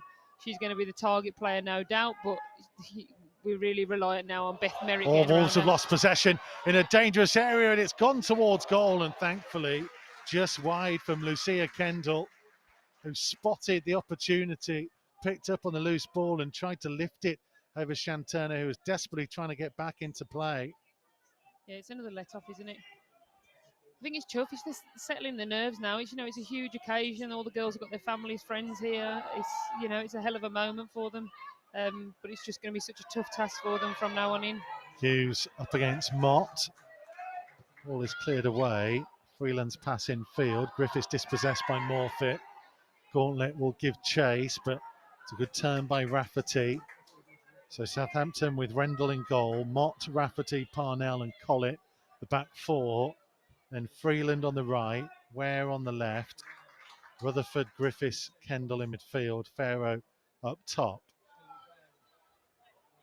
Jade Cross being pushed backwards by Alicia Ware. And it's a total change for obviously the threats that Jade Cross is, real strengths is going forward in that final third and making things happen as an attacking wing back. But now she's going to be having a tough workout being, by the looks of it, a right fullback. It's going to come to Tammy George, who tries to get the ball clear. Picked up here by Mott. Mott forwards, it deflects off Hughes into the Wolves penalty area, but Turner is out quickly. Yeah, it's good play from Shanturner. Saw that, read it well. Came out to help her defence, and we're really going to need all the girls to step up now. Emma Cross for Morfitt. Down the line looking for Hughes. 10 yards inside her own half. Being sent inside and going back to Anna Price. We will look to bring the ball forwards. Cooper ahead of her. Wide to Jade Cross on the halfway line. Again being shown in field and trying to pick a pass towards Tammy George. It was a nice idea, but George wasn't quite on the same wavelength. Yeah, I think that's going to be the moment now, isn't it? We're going to have less people showing, less opportunity to find a Wolves player, one less player on the pitch. Emma Cross winning it back. Cooper's rather tired looking clearance. Played forwards. This is Griffiths. Alice Griffiths out to the right hand side to Freeland. Well charged down by Amber Hughes. And that's going to be a Wolves throw. Yeah, great work from Amber Hughes, and she's such an all-round great player. She's doing her defensive duties, and she's such a great threat in attack as well. So she had an incredible season for Wolves women.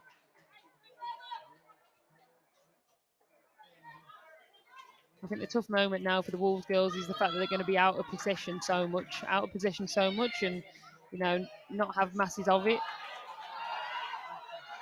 Here comes George. Now trying to set Merrick away down the right-hand side. Merrick back in field into the penalty area. Still has possession onto her right foot. Trying to shoot. Charged down by Collett and behind for a Wolves corner. Great play from Tammy George, getting the ball out to Beth Merrick, and then Beth Merrick's done a great job in there. You can tell how much it means just to keep hold of that possession. She's almost slid to try and keep hold of the ball, but then managed to get a shot away and win us a corner. So brilliant from her. It's absolutely superb. And we said these set pieces could be key this half. So Wolves corner, right-footed from the right-hand side, drilled in. Came off a Southampton head to the edge of the penalty area and turned away. Jade Cross plays it and then chases it herself. Morfitt gets there first though. Morfitt on the left-hand side for Wolves and ends up losing possession to Lucia Kendall.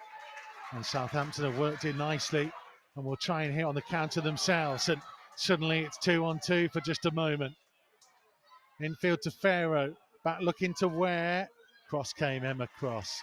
Superb defending again. That's brilliant from Emma. She's one of the fittest players that we have.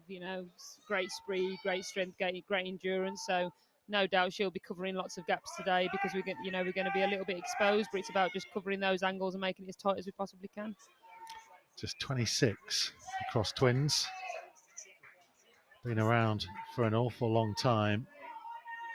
Emma Cross is up to 193 appearances.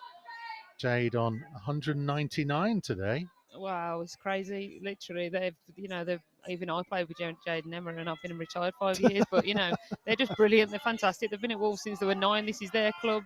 They've got masses of family and friends in the crowd. It's just great to see they're a huge part of this club, and it's so great to see the journey that they've had with us.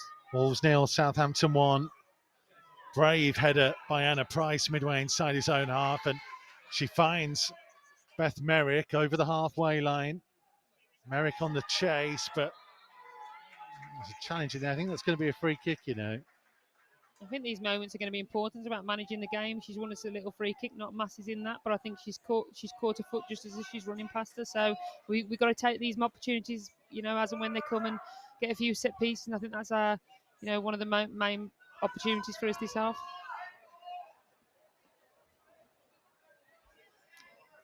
Also the chance to try and launch the ball forwards. And it'll be Morfitt to try and lift it. Gauntlets forwards, George. Price trying to get round the back post. It's towards Price, who was chasing for it, but the ball just evaded her and behind for a goal kick. Yeah, I think it was well seen out by the Southampton defender, but you want to almost Anna Price, sorry, I need to say this now, don't I? To get into the position to try and get, you know, win her header, because she's one of her massive strengths is, you know, in the final third on set pieces. Wolves are starting to do better, you know. Morfitt just blocked off. It'll be a Wolves throw just inside the Southampton half. Yeah, it's managing the risk, isn't it? As we go forward, it'll be the timing of the moments, decision making is when and where to go, when to keep it tight, because they will be effective on the break. So it's just about protecting the ball when we've got it. Hughes has done well. Out to the right hand side to Merrick. Merrick up against Collett. Collett dispossesses her this time, and it's Lita Rutherford who's back there helping out. Manages to work the ball further forwards, and Southampton bringing it up towards halfway. Lucia Kendall playing the ball backwards and picked up by Rosie Parnell. Switched out to the right hand side to Millie Mott. Rafferty to Parnell. Looking to play a big high pass out to the left hand side. Played backwards. Southampton keeping hold of possession with the central defender Laura Rafferty again.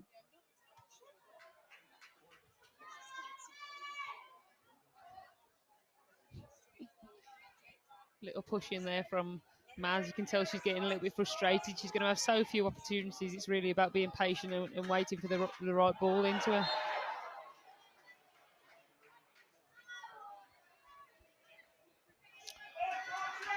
So Southampton free kick. Ben says, come on girls, keep your heads up.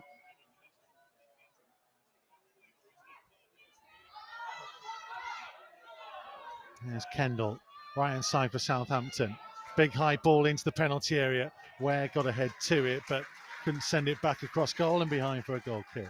Yeah, they're so direct with their play, aren't they, Southampton? They're desperate to get that ball in the box at all opportunities. It's, you know, considering that they do seem to set up as quite a footballing side, they're very direct with a lot of their set plays. So that's obviously something that they've specifically worked on. And obviously we know they've scored just shy of 100 goals this season. So final third is one of their biggest threats. Wolves have a throw near to halfway.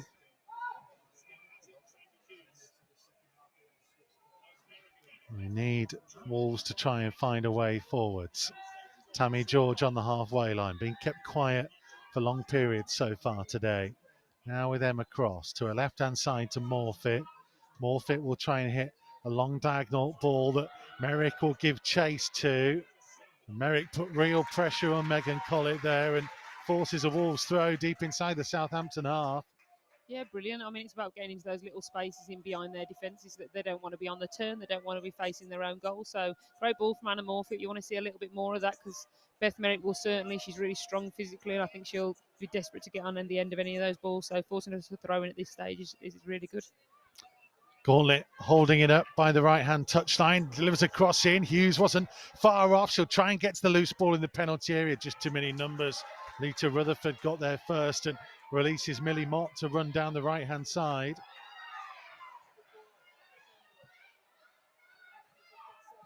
Ball switched forwards and they've managed to intercept it again. Jade Cross now to Merrick. Wolves have done a lot better with 10 players in the second half than they did for much of the first half with 11, Claire Hakeman. Yeah, it's great to see, isn't it? I'm literally just smiling as I'm watching that they're just, you know, they're trying to play out.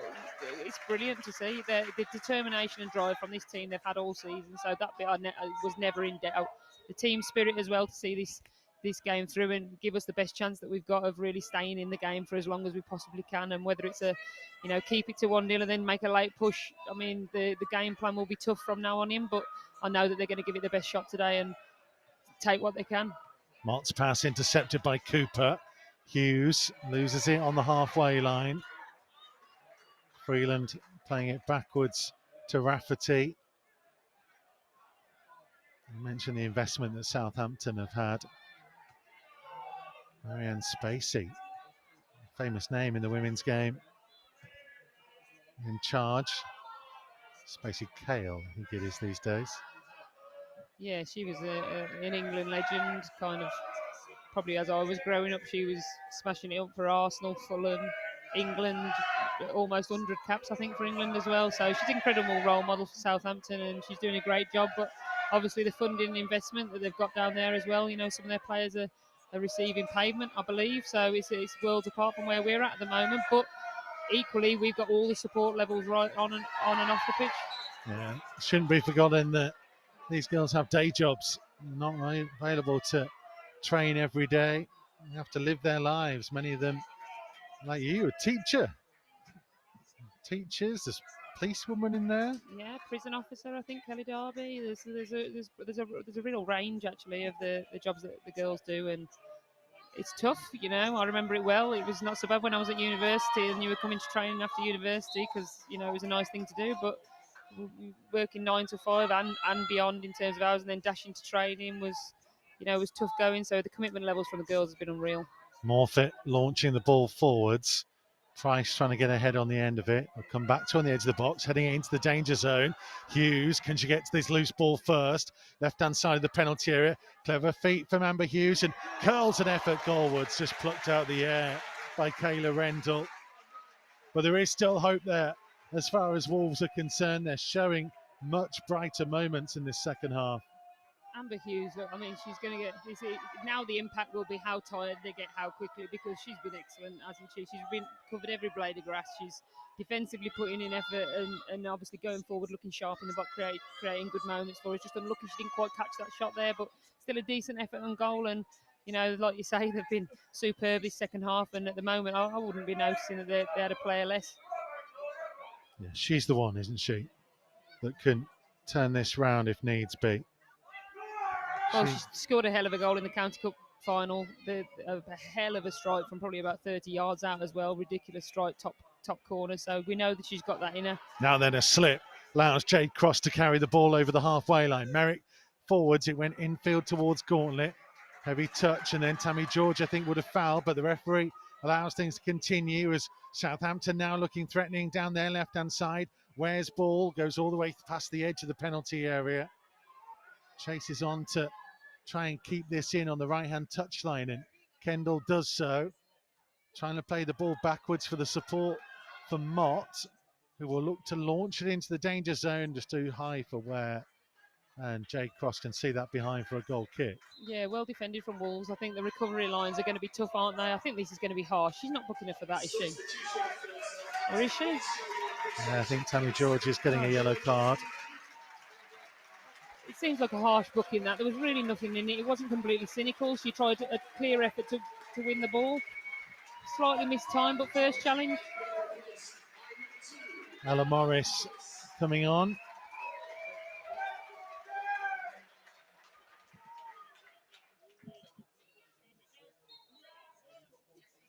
And it was Georgia Freeland who went off.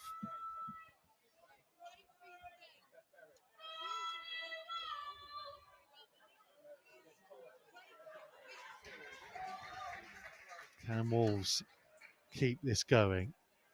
One trailing by a goal to nil. Interesting enough, Jenna Burt-Martin, who's the head of women and girls at Wolves, she told me earlier that when Jade Cross played in the reserves for her, probably circa, I don't know, maybe 10 years ago, she started out as a defender. So interestingly today, she's moved away back nicely into right back position, which is, not necessarily where her complete strengths lie, but she'll do a hell of a job there for us because she battles, she's tenacious, she's quick. And I think you saw there, as in that last move, we were a little bit exposed by Southampton, but you've got the Cross twins both in that back line now that are going to be able to recover well and make a challenge. Yeah, how big a supporter I've been of Jade Cross. I think she's been a phenomenal forward in the last couple of years, and I guess it's only because of the abundance of riches that Wolves now have that she's not been playing in that role. Here comes Morris, new player on the field, dangerous cross. Just evades Jade Cross, and there's a little touch from the Wolves defender. I think it says a lot as well, doesn't it, that Jade Cross still gets fitted in as a starting player. She's a starting 11 player, and if she can't maybe have that striking berth that she probably had for the majority of the last few years, then she's still equally as strong for us in another position, which is excellent, because she's such a great player, masses of ability, and obviously lots of pace and speed and endurance as well. Beth Merrick winning possession back, clearing to halfway. Gauntlet will put pressure on Laura Rafferty. But Southampton still have the ball, and they are beginning to dictate terms a little bit more. Mott on the right-hand side, back in field to Rafferty. Now with Rutherford, trapped by Merrick, but the ball will go out to the left-hand side. And Collett can play it forwards, well intercepted by Tammy George. Trying to get Beth Merrick away. Was she fouled? Yep. Wolves free kick on the halfway line. Yeah, good experience there from Beth Merrick when it's a free kick, when she's got limited opportunity to get the ball away. So good effort from her. Let's see what we make of this one. Interpol UK says good response so far. Come on, Wolves. Manny says Wolves are well in this. Do not give up, girls. Tim Susie says, attaboy, Manny. We can do it. Always Wolves.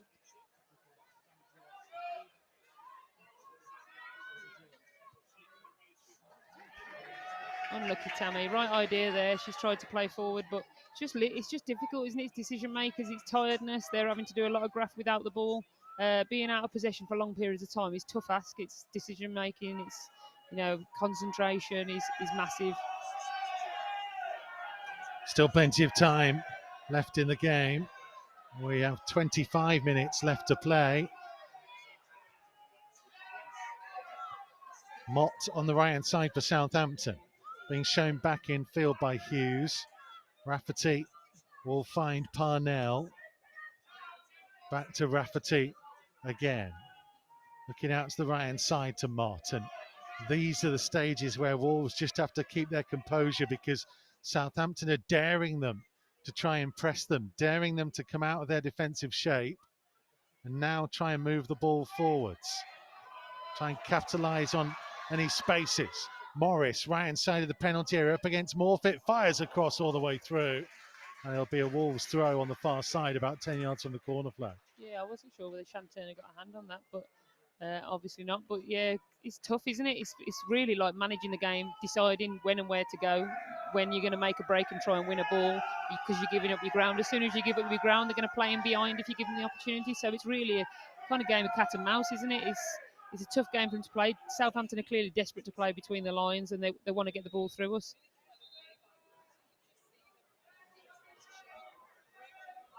I think you'd be kind of thinking now you've got Ali Miller, somebody that's very physical, very pacey, absolute tenacity, will to win is totally there. You've got Lowry Walker, who's technically very good as well and played in some huge games along the way. So it'd be interesting to see if we see any involvement from them as the girls start to get tired. George back to Price. Looks to lift it up towards Gauntlet. Nearly got fortunate with the rebound off Collett. Merrick stepping in. It's a Wolves throw. Looks like we've got some subs being prepared. And your powers of awareness, Claire Hakeman. It's the two players that you mentioned there, Larry Walker and Ali Miller, who are having a conversation. Miller getting more from Millgate.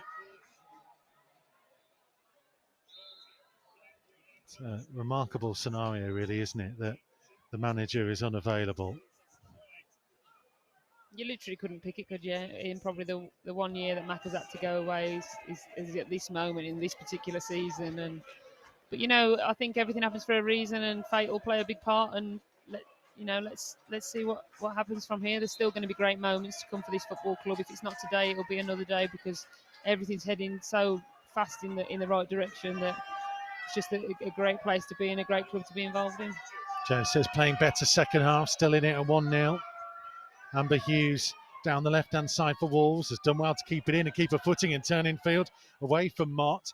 Now back for Cooper. Cooper tried to lift it into the penalty area, but too high for Maz Gauntlet. I can see what she was trying to do there. I don't know whether Laura Cooper was probably torn into a little decision making as to whether she tries to get a shot away, and I think that'll be that frustration and again that decision making when you get the moment, if you get a flash of goal. I've seen Laura Cooper score a hell of a goal at Forest this season, so, and I mean a hell of a goal from distance. So I think it's, every chance that you take a strike and get to work this keeper. The keeper's not had a great deal to do. Any shot that's come at us, she hasn't had to really move for. Now a mistake. Beth Merrick up towards the edge of the penalty and low strike across the face of goal, not far wide of the right-hand post. It's probably not far from clipping the outside of the post there, Mikey. I don't think that was far away at all, and I think the keeper thought it was going quite a distance wide, but Beth Merrick's a threat in that position. I'm absolutely so proud of the girls, the amount of effort and work right they're putting in at the moment.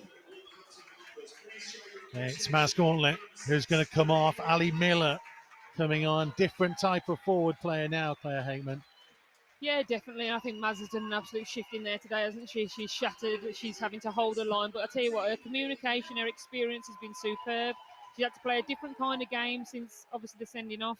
But she's done a superb job for the team. Now we get to see Ali Miller, who will, mix it up. Actually, what we're going to see is, I think Jade Cross is going to go up front, release her. She's a great threat to that back line, and then Ali Miller will go and fill in as the right back. Makes a lot of sense. Miller capable of playing a number of roles, but when you've got Jade Cross, who's scored 152 goals and 198 appearances before today, get her into the places where she can cause havoc. Yeah, totally. I mean, we saw it, didn't we, in the, as we were coming out of COVID in the FA Cup run there. She was just a massive threat against teams from a higher division. She was causing havoc everywhere. Here is Jade Cross, right inside the penalty area, low cross that goes behind for a goal kick. I think she was pretty keen for a corner there, wasn't she, Jade? I couldn't see it from here, but she's pretty adamant it came off the defender's foot. But good start from Jade. She'll be bright, she'll be tenacious, she'll be desperate to get on the score sheet as well. So I say normally you don't get to see the behind the scenes of what we do. So there's all the notes you might have seen me picking up there and referring to all the Wolves women players, all the appearances and goals that they've scored. What a campaign they've had. Martin says, come on ladies, do it for the memory of Rachel Hayhoe-Flint, who loved Wolves so much. Taylor says, come on ladies, let's win. Ben is sat outside a pub in Rotherham in the sun. Come on girls, make this beer taste better. Jade Cross trying to cause a nuisance again down the right hand side, and going to get a free kick given it. Oh no, it's a free kick given Wolves way. I tell you Brilliant what, from Jade Cross. Yeah, and good referee, well done to that Lions person over there, because she's seen that. She's blocked her off completely, getting round her with her arms. I think she was appealing, thinking it was their free kick, but yeah, well done Jade Cross. That's what she'll do. She'll cause problems now, and actually what she'll do is unsettle the defence by the fact that they've now got a bit of pace against them, where it's a different game for them now. And I think as the game goes on, as we close it out, maybe we are going to push on a little bit and really desperately try and go and get that goal.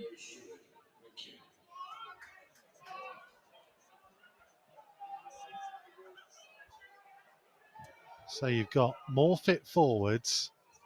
Miller and Price are up there as well. Hughes and George also in the penalty area. Can Merrick find someone in a gold shirt? Merrick's right-footed delivery. Hides the far post. Goalkeeper came, caught the ball whilst being clattered by Ali Miller. Good goalkeeping in the end. It's a great take, isn't it, from the goalkeeper? Great take. Under pressure as well. And I think that's, from the bits that she's shown today, she hasn't been worked in terms of making, too many physical saves from shots, but what she's done well. She looks composed goalkeeper. She looks strong. So it's going to take something special to beat her today.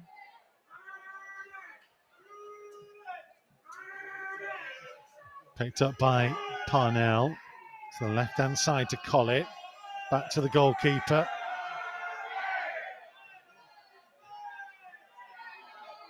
Rafferty to Kendall. Parnell to Kendall. Infield to Rutherford. Southampton keeping hold of possession inside their own half for the moment. Now Mott over halfway. Picked up by Griffiths. Flicked in field to Kendall. George tried to rob it, couldn't quite do so. Ball goes backwards to the halfway line to Rafferty, and Southampton will try again. Wolves trying to keep their defensive discipline. The end of a long, hard season. Successful season. 2 bits of silverware. But the big prize, the biggest prize they've been playing for, is still there. And now, despite being down to 10, the trouble is that they've got Amber Hughes down injured.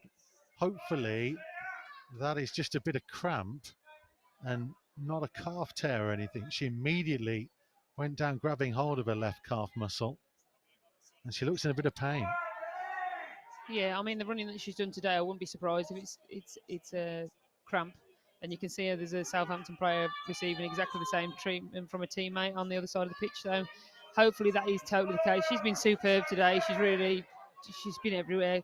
As we said before, she covered every blade of grass. She's been really tenacious and making things happen, both defensively and going forward. Tracy says, come on, Wolves, listening in from Seattle. Chloe says, come on, girls. Say a big thank you for joining us here on Wolves TV. Trying to do something a bit different. We'd love to have streamed this game fully for you, but of course the BBC have paid for the rights to this game and doesn't help those who are outside of the UK. We did try and do everything we could to be able to bring this game to you. Hence why you kind of stuck looking at this face. I apologise. Should have just put Claire's face on the whole thing. Definitely not that. Definitely not that. This is quite useful to hide your face, isn't it? It's quite useful. I mean, Gemma Frith is still sat here. We could put Gemma's face on. Gemma's face is used to being on the screen. No one wants to see this, Gem. Southampton preparing another change. She's been down a little bit of time there as well. She still looks a little bit uncomfortable, Amber Hughes, but I mean, this will be a decent moment as well where her being down is going to give the girls a little bit of a breather, get some fluids on board, reset. They've just had a little chat with the bench, and you know, this game's far from done. I think Wolves women have been superb this half, and to still be only 1 goal in it, I think is excellent, and hopefully they can really push on. They've been brilliant. They've created opportunities this half. We just need to find that killer moment to get the goal. Katie Rood coming on. It was Megan Collett, the left back, who's gone off.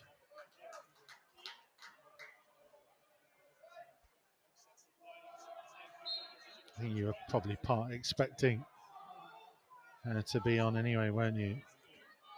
Start, I think so. I think she was in the the lineup that possibly we expected from who's played this season, but I think they've got a lot of quality across their squad. I think they've got a lot of England youth internationals across their squad, and I guess that's with Marianne Spacey's links with the England youth setup. So they're a strong side across the pitch. They've got great experience as well with a couple of Northern Ireland and Welsh internationals. So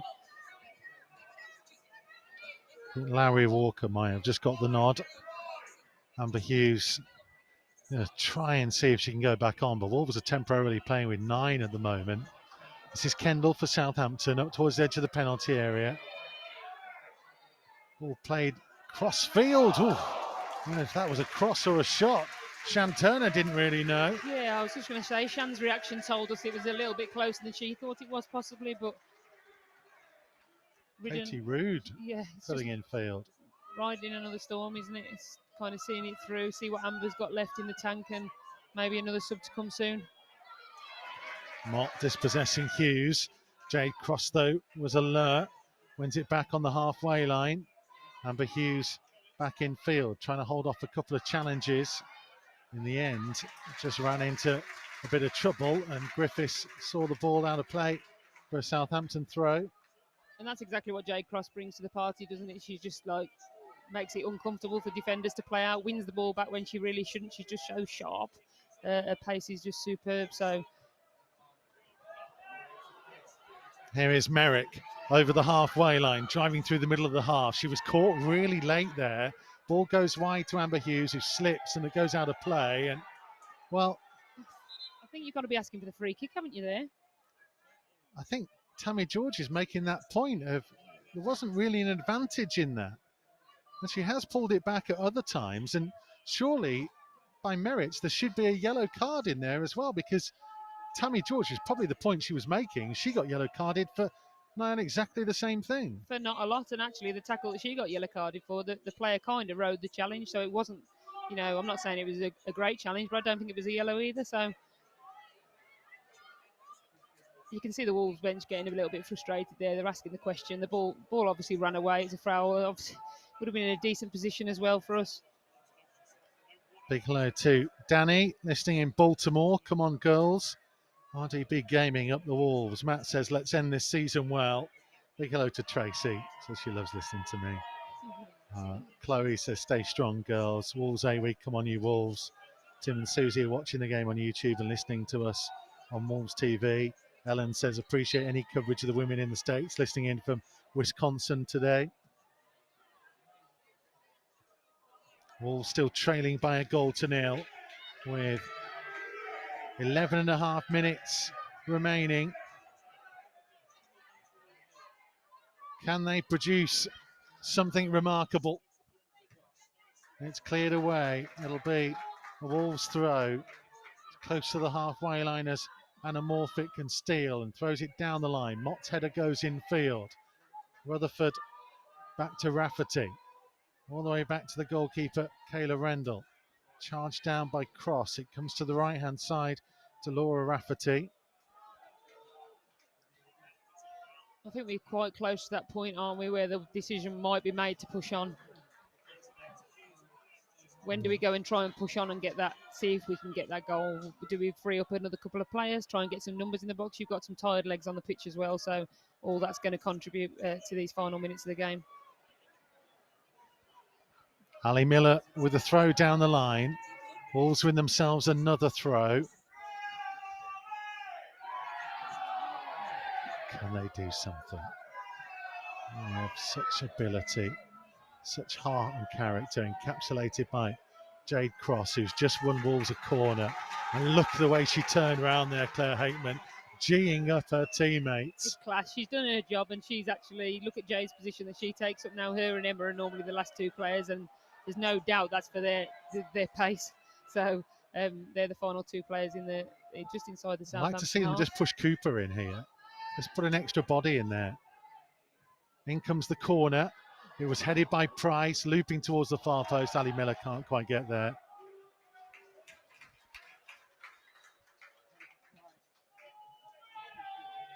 I think you imagine we're not going to get too many moments now where we're going to get a set piece to play out. So it's just seeing if we can just sneak something, anything, like another free kick in around the edge of the box, another couple of corners, see if we can make something happen here. We are 9.5 minutes remaining. Still Wolves nil, Southampton 1. As Emma Cross tries to play the ball forwards, put deep into the Wolves half, and the chase is on. And Katie Rood will get there ahead of Ali Miller. And Rood going past her on the outside and trying to drive into the penalty area. Miller recovered absolutely brilliantly. Absolutely superb. Great determination from Ali Miller there. She thought she was kind of beat, but she's so quick and strong that she, got in behind to make the challenge. Jade Cross putting pressure on, but it's a Southampton throw inside their own half.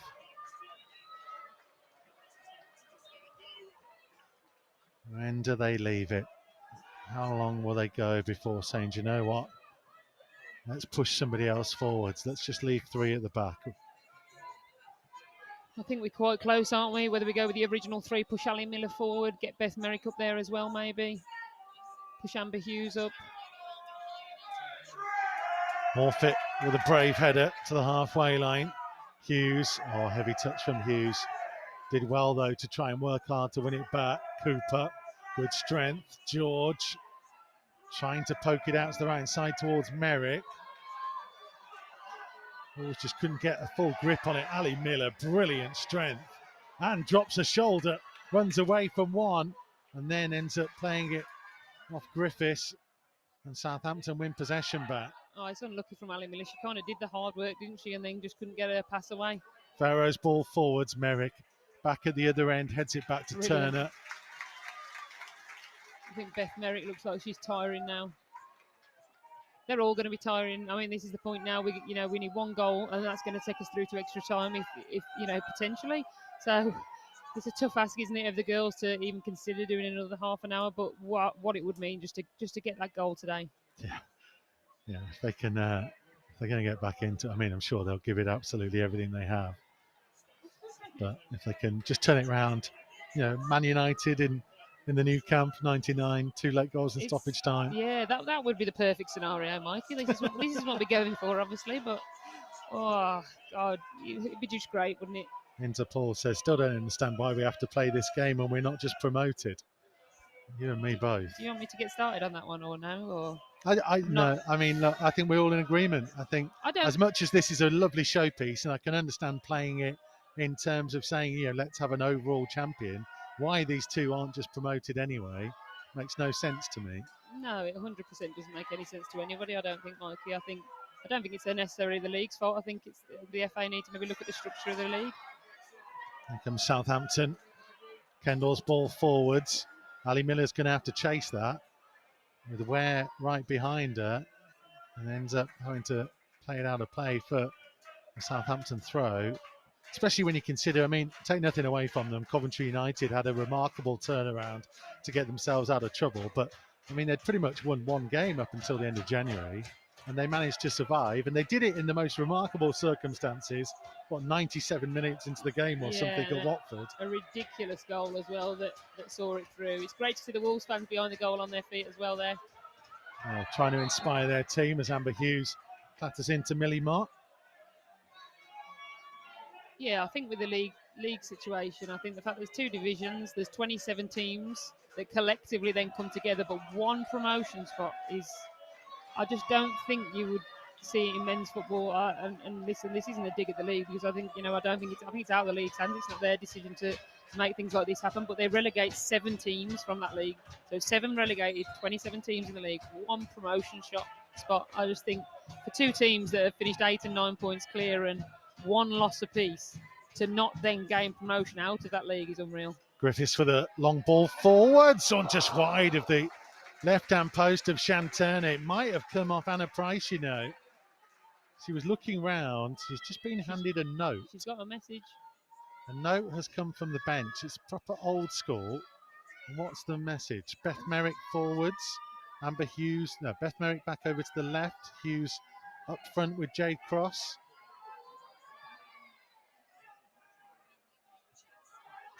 And Hughes, look at her digging deep, putting pressure on. That's brilliant. Rafferty wanted her just to leave her, didn't she? It's not going to happen, is it? We're talking last few minutes now, so got to go for it. Try and get just that one moment. Merrick. What a story it would be if she could make a big impact off.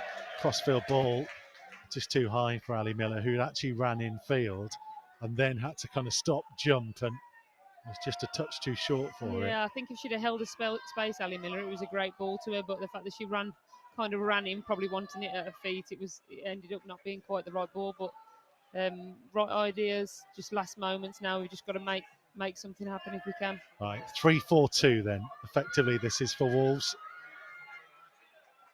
No point sitting back now. Every last ounce of energy you have for 4 minutes plus time to be added on. 1 goal to take it to extra time. Amber Hughes trying to force her way through sheer will. Merrick couldn't quite get there. Southampton trying to bring it away. Tammy George, though, intercepting. Finding Cooper in the centre circle. Pressure from Ware. The ball goes back to Ali Miller. Infield now to Price. Miller will try and switch the play. Clever pass that. Picks out Morfitt. Down the left-hand side to Merrick. Merrick trying to lift it towards the run of Jay Cross off the head of Parnell. Amber Hughes trying to get there. She'll get a little nod down. Jay Cross trying to take it on the turn, and Rosie Parnell recovered enough and found Alicia Ware. Good pressure by Cross again, and Wolves get themselves the throw. Great pressure, isn't it? And Amber Hughes doing a great job in there, making things happen, putting her head in a place where, you're probably going to get kicked. You can see they're giving this everything. Jade Cross, 3 minutes to play. Wolves trailing by a goal to nil. Cross down by the corner flags, has to settle for another throw.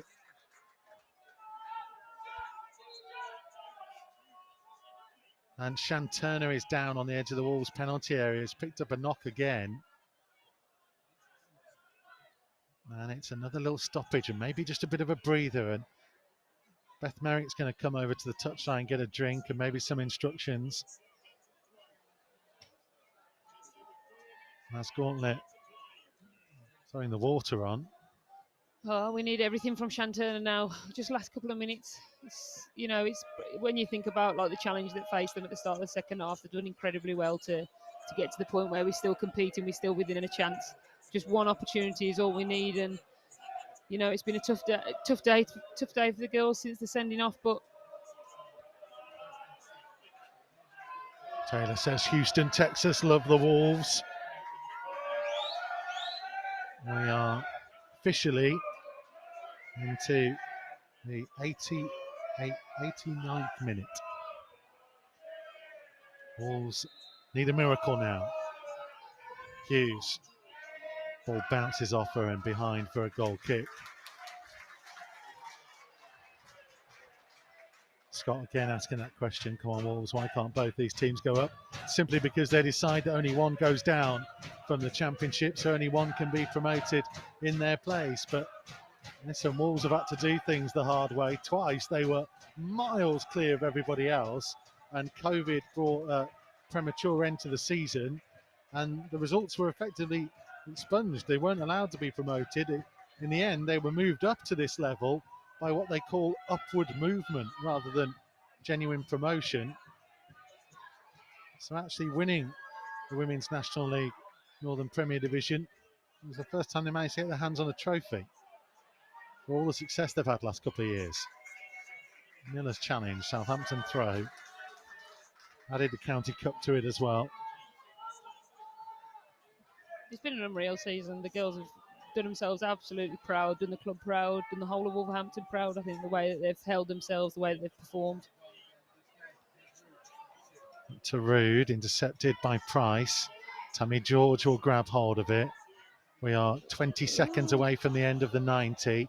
Time to be added on. Pharaoh for Southampton. Ball comes back in field. It's picked up by Alice Griffiths. Now to Millie Mott on the right-hand side, looking to launch it forwards. Anna Price with the header away. 4 minutes is being added on. 4 minutes to find themselves an equaliser.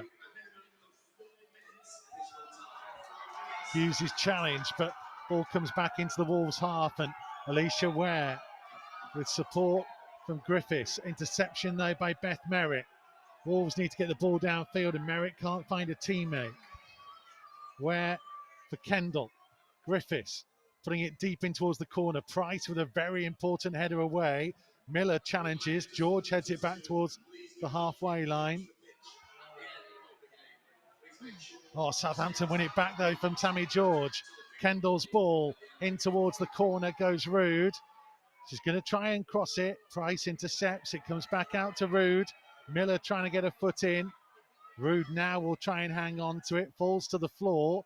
Miller trying to scoop it away. Tammy George in ahead of Ware and trying to clear it upfield. But Hughes challenging. Oh, Amber Hughes is so good at that. It didn't seem like it was hers, but a clearance to the halfway line picked up by Rosie Parnell and back to the goalkeeper. Just one moment, isn't it? But you can just see the tiredness, a few misplaced passes in this last couple of minutes. But it's understandable the graph that they've had to put in with most of the time not even having any possession has just been unreal. Just a long, hopeful kick forwards by Ella Morris for Southampton. Shan Turner out of the penalty area on the right-hand side, but a kick's gone out of play for a Southampton throw. We have played 90 seconds of the 4 minutes being added on. Southampton know they're edging closer and closer to promotion. What have Wolves got left in the tank? Having to play with 10 players just before half-time. Kelly Darby getting 2 yellow cards in the same incident. We'll never know what might have transpired in the second period had Wolves got to the break with a full complement of 11 and only trailing by 1 goal. Never know what could have happened if Dan McNamara was here to inspire his team. Sure, he's screaming, hit the screen wherever he is as Cross runs down the right-hand side. Wolves settling for a throw. Got to throw caution to the wind. Ball into the penalty area. It's too deep and it's behind for a goal kick. Merrick tried but just could not get there. It's unlucky. The girls have done a superb job. You can't deny them all the credit that they deserve for how much they've had to battle without the ball. This half has been unreal. We have got a minute left of the 4 being added on. Tammy George trying to win it in the air on halfway. Farrow trying to hold it up with Morfitt challenging, and now Merrick. And Merrick coming away with the ball down the line. Tired challenge from Rafferty. Wolves throw midway inside the Southampton half. 45 seconds remain at Stockport County's Edgeley Park. Morfitt with the long throw, looking towards Jade Cross, just outside the left-hand side of the penalty area. Back to Morfitt, puts a deep ball in. Ali Miller's arriving, gets ahead to it. It's on the edge of the 6-yard box. Oh, Tammy George over the top of the crossbar. Following in, it was a brave challenge by Rosie Parnell. And somehow the ball went over the top. Wolves could not force it in, and that may well be their final opportunity. Oh, it's incredible. You can't, you just wanted Tammy just to slot it home, didn't you? It would have been an unbelievable story for how, nothing less than they deserve for what they've done this half. But incredible, great ball in from Morph, superb, back post, got it back across brilliantly by Ali Miller, and then Tammy, it was a bouncing ball. It was a difficult one, but it's a hell of an opportunity. Well, they haven't had too many opportunities in this second half. It's been a brave effort. Down to 10 players. They've stuck on in there. Southampton, who've scored 99 goals, remember, in the regular league campaign, could have taken this game away from them. It's a credit to the way Wolves have organised themselves and really stuck in there, that they've kept it to 1 and given themselves that chance. And right at the end, they so nearly got themselves the equaliser.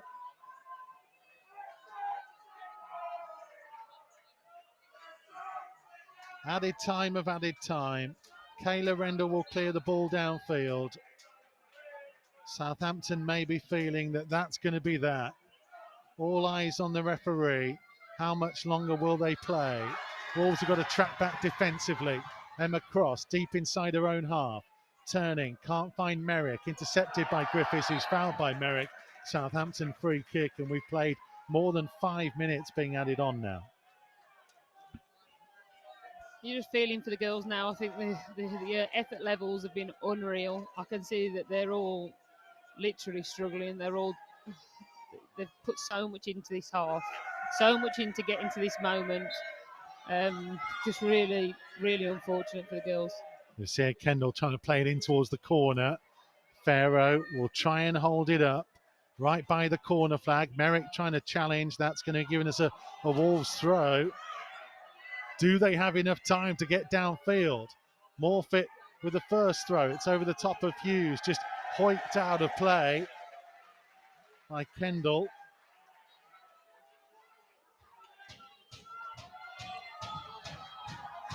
Thrown down the line again towards halfway. Again, it's off the Southampton head. It'll be another Wolves throw, and it's over.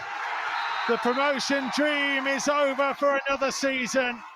What a campaign Wolves women have had, but they could not do it in the playoff final. Heartbreak for Dan McNamara's team, and wherever he is around the world watching this, he'll feel it just as much as those players on the field of play and those who've travelled to support them, who applaud them now from around this stadium. Kelly Darby sending off for the end of the first half when Wolves are already trailing by a 1-0. The crucial moment. They kept pressing.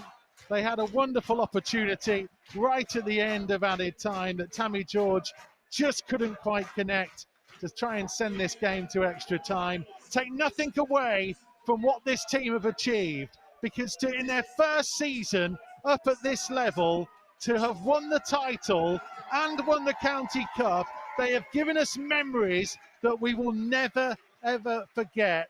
And what they have to do now is use the hurt from this situation and take it on for next season and do the same again and go one step further, Claire Hateman. Yeah, totally. I mean, it's just hugely disappointing, but I think exactly what you say there. You know, the game plan for this season was most certainly not to, necessarily let alone win the division, get promoted. Like, no chance of kind of, we wanted to get in the league, stay in the league, build from there. But to get into this moment and get this opportunity, the girls are going to be hurting, It was tough, but Southampton were a quality side across the board, and, they've ploughed a hell of a lot of money into this programme, and their target for this season was promotion. They put so much into it that was the only outcome that they came for.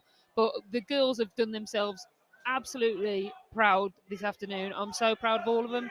I think all the work that the staff have done as well has been superb, and they're just so unfortunate not to get back in the game at the end with that final chance. Wolves players will now head to the end away to our right hand side, where the majority of the Wolves support has been. As you can probably hear, majority of Southampton supporters in the stand where we are. But all of the players, all of the staff going over to thank those who've journeyed up here to Lancashire, to Greater Manchester, to offer their support.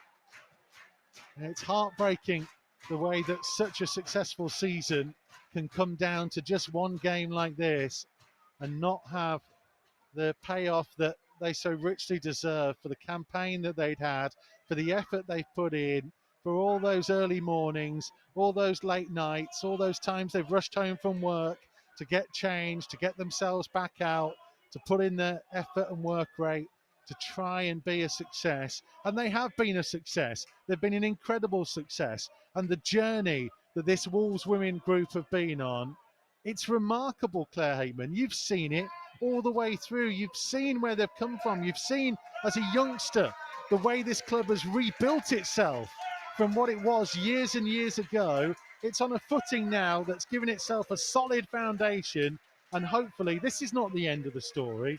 It's not even the middle part of the story. As a famous man once said, it's, if anything, it's the end of the beginning, and hopefully there are better days to come and days that we will celebrate long into the future. Yeah, I think the progress has been incredible, and I literally spoke about this in an interview in the week and said, I remember, 5, 6, 7 years ago, we paid subs to play. We washed our own kit. We came back with different colours of gold that came in on a match day. We wore oversized shirts. I've seen that progress over the last 20 years. To this now, this one-pack mentality is just incredible, and the fact that we've got people that have travelled all the way to Stockport today to support the girls, the way that the club have got behind it, the sports science, the fact that it's integral in the academy, the fact that the masses of the Wolves media team are here today supporting this, the fact that I'm sitting here doing this and have been able to do this season is just literally, I have to pinch myself. It's just, like, unreal, and this is credit to the club of the profile that they've given Wolves women in the moment that unfortunately didn't take the opportunity today, but they deserve everything. I cannot speak highly enough of all of the players involved, and I think of the moments for the certain players that this could be last games here today. This could be players moving on. You don't know; everything changes season by season, and what they've done though this season has been incredible. My little girl's behind the goal down there somewhere, and it's incredible that she's here today, and I'm so proud. Oh, the emotion that is there for Claire Hateman, for Gemma Frith alongside me as well. This is what it means. It means so much. It's different when you compare. You can't compare the men's and women's because so much goes into it that you just don't quite get to see. People give up their time. They volunteer for nothing, for just the sheer love of it, to provide people with an opportunity, whether it's Claire doing what she does, whether it's Laura Nichols and her team and the foundation, the academy, everybody who puts so much into it to try and not just have this 11 on the field, but to have a pathway for young girls to be able to dream. And that's the biggest thing that this game is about. It's not about whoever wins the Premier League tomorrow, whether it's Manchester City or Liverpool. One of them will do so, and good luck to them. But do you know what? Football at its core, at its absolute proper root foundation, is about providing a platform for anybody, whether you're male, female, whatever age you are, whatever body shape you are, to enjoy this game and to go out there and just play. And it's why we will forever look back on this final and say, the sending off, did it need to happen? How much of an impact was there? And did it just take away from the spectacle that we could have had in the second 45? Gemma Frith, people can't see you, but they can hear you. I know you're emotional as well. I know you'll want to have your say on what's been a remarkable year, because you're closer to it than I am a lot of the time. And we talk about it a lot on Wolves Weekly. They've done everybody proud, no matter the result here today. Oh, absolutely. We are all so proud of them. That's where the emotion comes from, is because we know just how much it means to them, how much they've worked to even get to this point today, to be in a playoff final as a newly promoted side. You know, it's just absolutely phenomenal. They've done themselves proud. They've done the club proud. They've done the city of Wolverhampton proud. And it's an emotional day, but we couldn't have asked for any more. And I'm sure that Dan McNamara today is watching on with absolute pride. You know, it hasn't worked out for them today. It hasn't been their day, but they're going to go again next season. And this is just the beginning of the story for Wolves women and what they can do to inspire young girls. We saw it at Molyneux. Girls lined up the whole way along the pitch there to see their heroes. It means so much, and they should be so proud of themselves out there today. And they are fantastic role models. Oh, Like they the girls so are yeah. superb. They'll spend loads of time with the kids that have come to watch them, boys and girls. They're inspiring people. My little boy, well, he's 11 now, but you know, he sees the players. He's like, Tammy George, is she going to come over and see us? Or where's so and so? Knows all the names. They treat it the same as the men's first team. They know all the men's first team. They know all the women's first team. And this is what kids are like today. You know, this is how it should be. The Wolves have done a fantastic job of putting this one pack in. We shared the centre circle with them on Sunday for the Norwich game, for the lap of honour at the end of the season. It's incredible, and it should be seen on an equal level. I think the club is only going to go from strength to strength, and this is just the beginning. And as Mikey said, the hurt from this moment that will drive them on. They won't want to be here again, and I've no doubt they will push on next season, and greater things will come for this team. The driving forces behind it are incredible. The things that they're doing are superb, and it is across the club. It's not ticking boxes. It's not saying one pack and just putting it on little T-shirts and saying that's all it is. It's not. I've seen it in action. I've seen the groundsman talking about it, interesting. I've seen the person behind reception saying, oh, the Wolves women are doing brilliantly. And, you know, everybody's interested. Everybody's engaged in it. The whole club. Bruno speaks about it in his press conference, and it's real. It's not fake. It's not false. It's the Wolves way, and I think they're doing a superb job of supporting our women's team and making things happen for us that we never thought we would see. And just watching as the players get ready for the presentations, all the Wolves players have gathered, and spare a thought, both of you, for Natalie Whittle, who stood there looking really emotional. What a journey she's had at this club, and it comes to an end, not in the circumstances she would have wanted, but she's been as big a supporter as anybody else, even though she's not been playing as many games as she would have liked this year. Yeah, she's a great person to have in and around the squad, and she's been superb to be with the girls. Although she's not been on the bench today, she's been integral in everything that she's done. She's always there. She's always supporting. She's always positive for the girls. She's loved being part of it this season. And although it hasn't ended the way we wanted today, she's won the County Cup this season. She's won the Northern Division. What an incredible way for her to finish her Wolves career. There are some players that maybe will address their future, maybe will have conversations and whatnot. As like any successful football team, you have to try and reinvent yourselves at times. You have to push forwards. Things change. There were players who were big parts of it beforehand who moved on, and there'll be others who will have those conversations. Anna Price, I imagine, as well. And she applauds the officials who go up and get a token for what they've done. I say there are people who have, these girls have careers as well. They have lives. Presentation is to this afternoon's player of the match. Can we have a huge round of applause, please? Just waiting. The number 12 from Southampton. Sophia Farrow announced as player of the match, having got her goal. The goal that's won promotion for Southampton. Yeah, it was a great finish. Fair play to her. I think our man of the match, player of the match for us was Amber Hughes, to be honest. I think she was superb all day, ran so much. This afternoon's runners-up who put in a really valiant effort. Let's have a huge round of applause for the Wolverhampton Wanderers, ladies and gentlemen. Anna Price will come forwards. She will be handed a shield, a little silver plate on behalf of her teammates. It won't have the significance of the other trophies they've won this season. But it's a memento nonetheless of where they've got to. And now Southampton will come forwards to get their medals.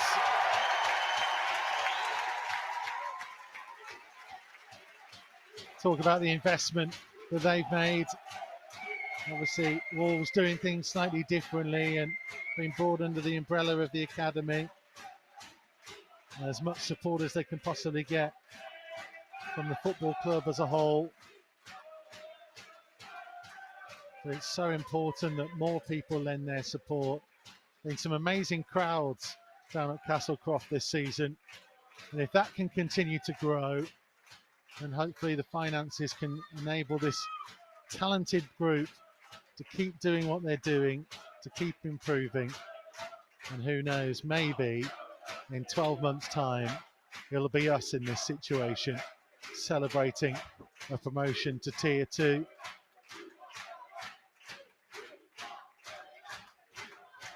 There's always going to be a situation, Claire Hakeman, I guess, where, you know, Wolves will look back on this and say, well, first and foremost, they only ever anticipated to try and stay in this league, let alone go on and win it and be within, you know, a breadth of getting themselves up to Tier 2. Yeah, definitely. I think they were in touching distance, weren't they? And we've spoke about the frustrations of, you know, winning a division but not getting promoted and having to go back to where they started this season. But like you say, they've had an incredible season. Their stats are ridiculous. Conceded very few, solid across the pitch, scored plenty of goals. Some fantastic players, lots of young talent coming through as well. So, and obviously what the club have done for Wolves women this season has been superb, and I think it'll only go from strength to strength. And the ticker tape goes off. The trophy is lifted. Champagne corks are popping. Southampton are the team promoted. Wolves will have to rebuild and go again for next season. So much success, so much joy they brought us. It just wasn't to be today. Final thought, I guess, from both of you before we sign off. There will be more emotion. I can look at both of your faces. You're both feeling it, but that's important, right? Because it means so much to so many people. Yeah, definitely. I think that, you know, this is how much we care about it. Like, I'm watching the disappointed faces from the girls, but I think exactly how Mikey said before, I think they'll bounce back from this. This will help them to move on to the next level, and they've got it in them. I think all the players are already looking at Wolves women and saying, you know, they want to be part of this. What a club! The way that they treat their players, the support that they have off the pitch is unreal. I think it's most definitely the place to be in terms of Midlands women's football, and I can only think from now it'll go from strength to strength. You know, it's disappointing today for the girls, but these things happen in football, and it is how you bounce back from it. And I've no doubt they're such a strong group with brilliant staff. I'm sure they will bounce back. And you know, we'll all be here to watch the next story evolve, because I'm sure it very much will. They've been superb across the season, and today, the way that they've almost lost that game just to one goal for having majority of the game with 10 players on the pitch is just credit to them, and it just shows what they're all about in terms of their effort, determination and desire. Yeah, I think the final word has just got to be pride, absolute pride. So proud of them, everything they've achieved this season. I mean, as we've said countless times already today, you know, Dan McNamara's aim was only to stay up this season. They have gone absolutely above and beyond. And that is because they are such an incredible team, such a strong unit. And there really is that one pack mentality that runs through the entire club. And everyone has been behind them on this entire journey. And it has been an absolute pleasure to follow them this season. And I'm so excited to do it again next year. Absolutely. Gemma Frith, Claire Hakeman, and from myself, Mikey Burrows, thank you for being with us this afternoon. It wasn't the result we wanted, but they will come again. There is a big game tomorrow afternoon. Matchday Live with you, 45 minutes to build up to the final day of the Premier League season at Anfield. Claire will be back with us for that. Andy Thompson alongside me at Anfield. And Monday night, make sure you join us as well. We have the under-23s playoff final against Stoke at Molineux, wolves.co.uk, if you want to get tickets to be there to support James Collins' team as they try and get promotion to Premier League 2 Division 1. As the Wolves players head over to the fans and pose for pictures and sign autographs and continue to inspire all those around them, we say thank you to them for a remarkable season. See you soon.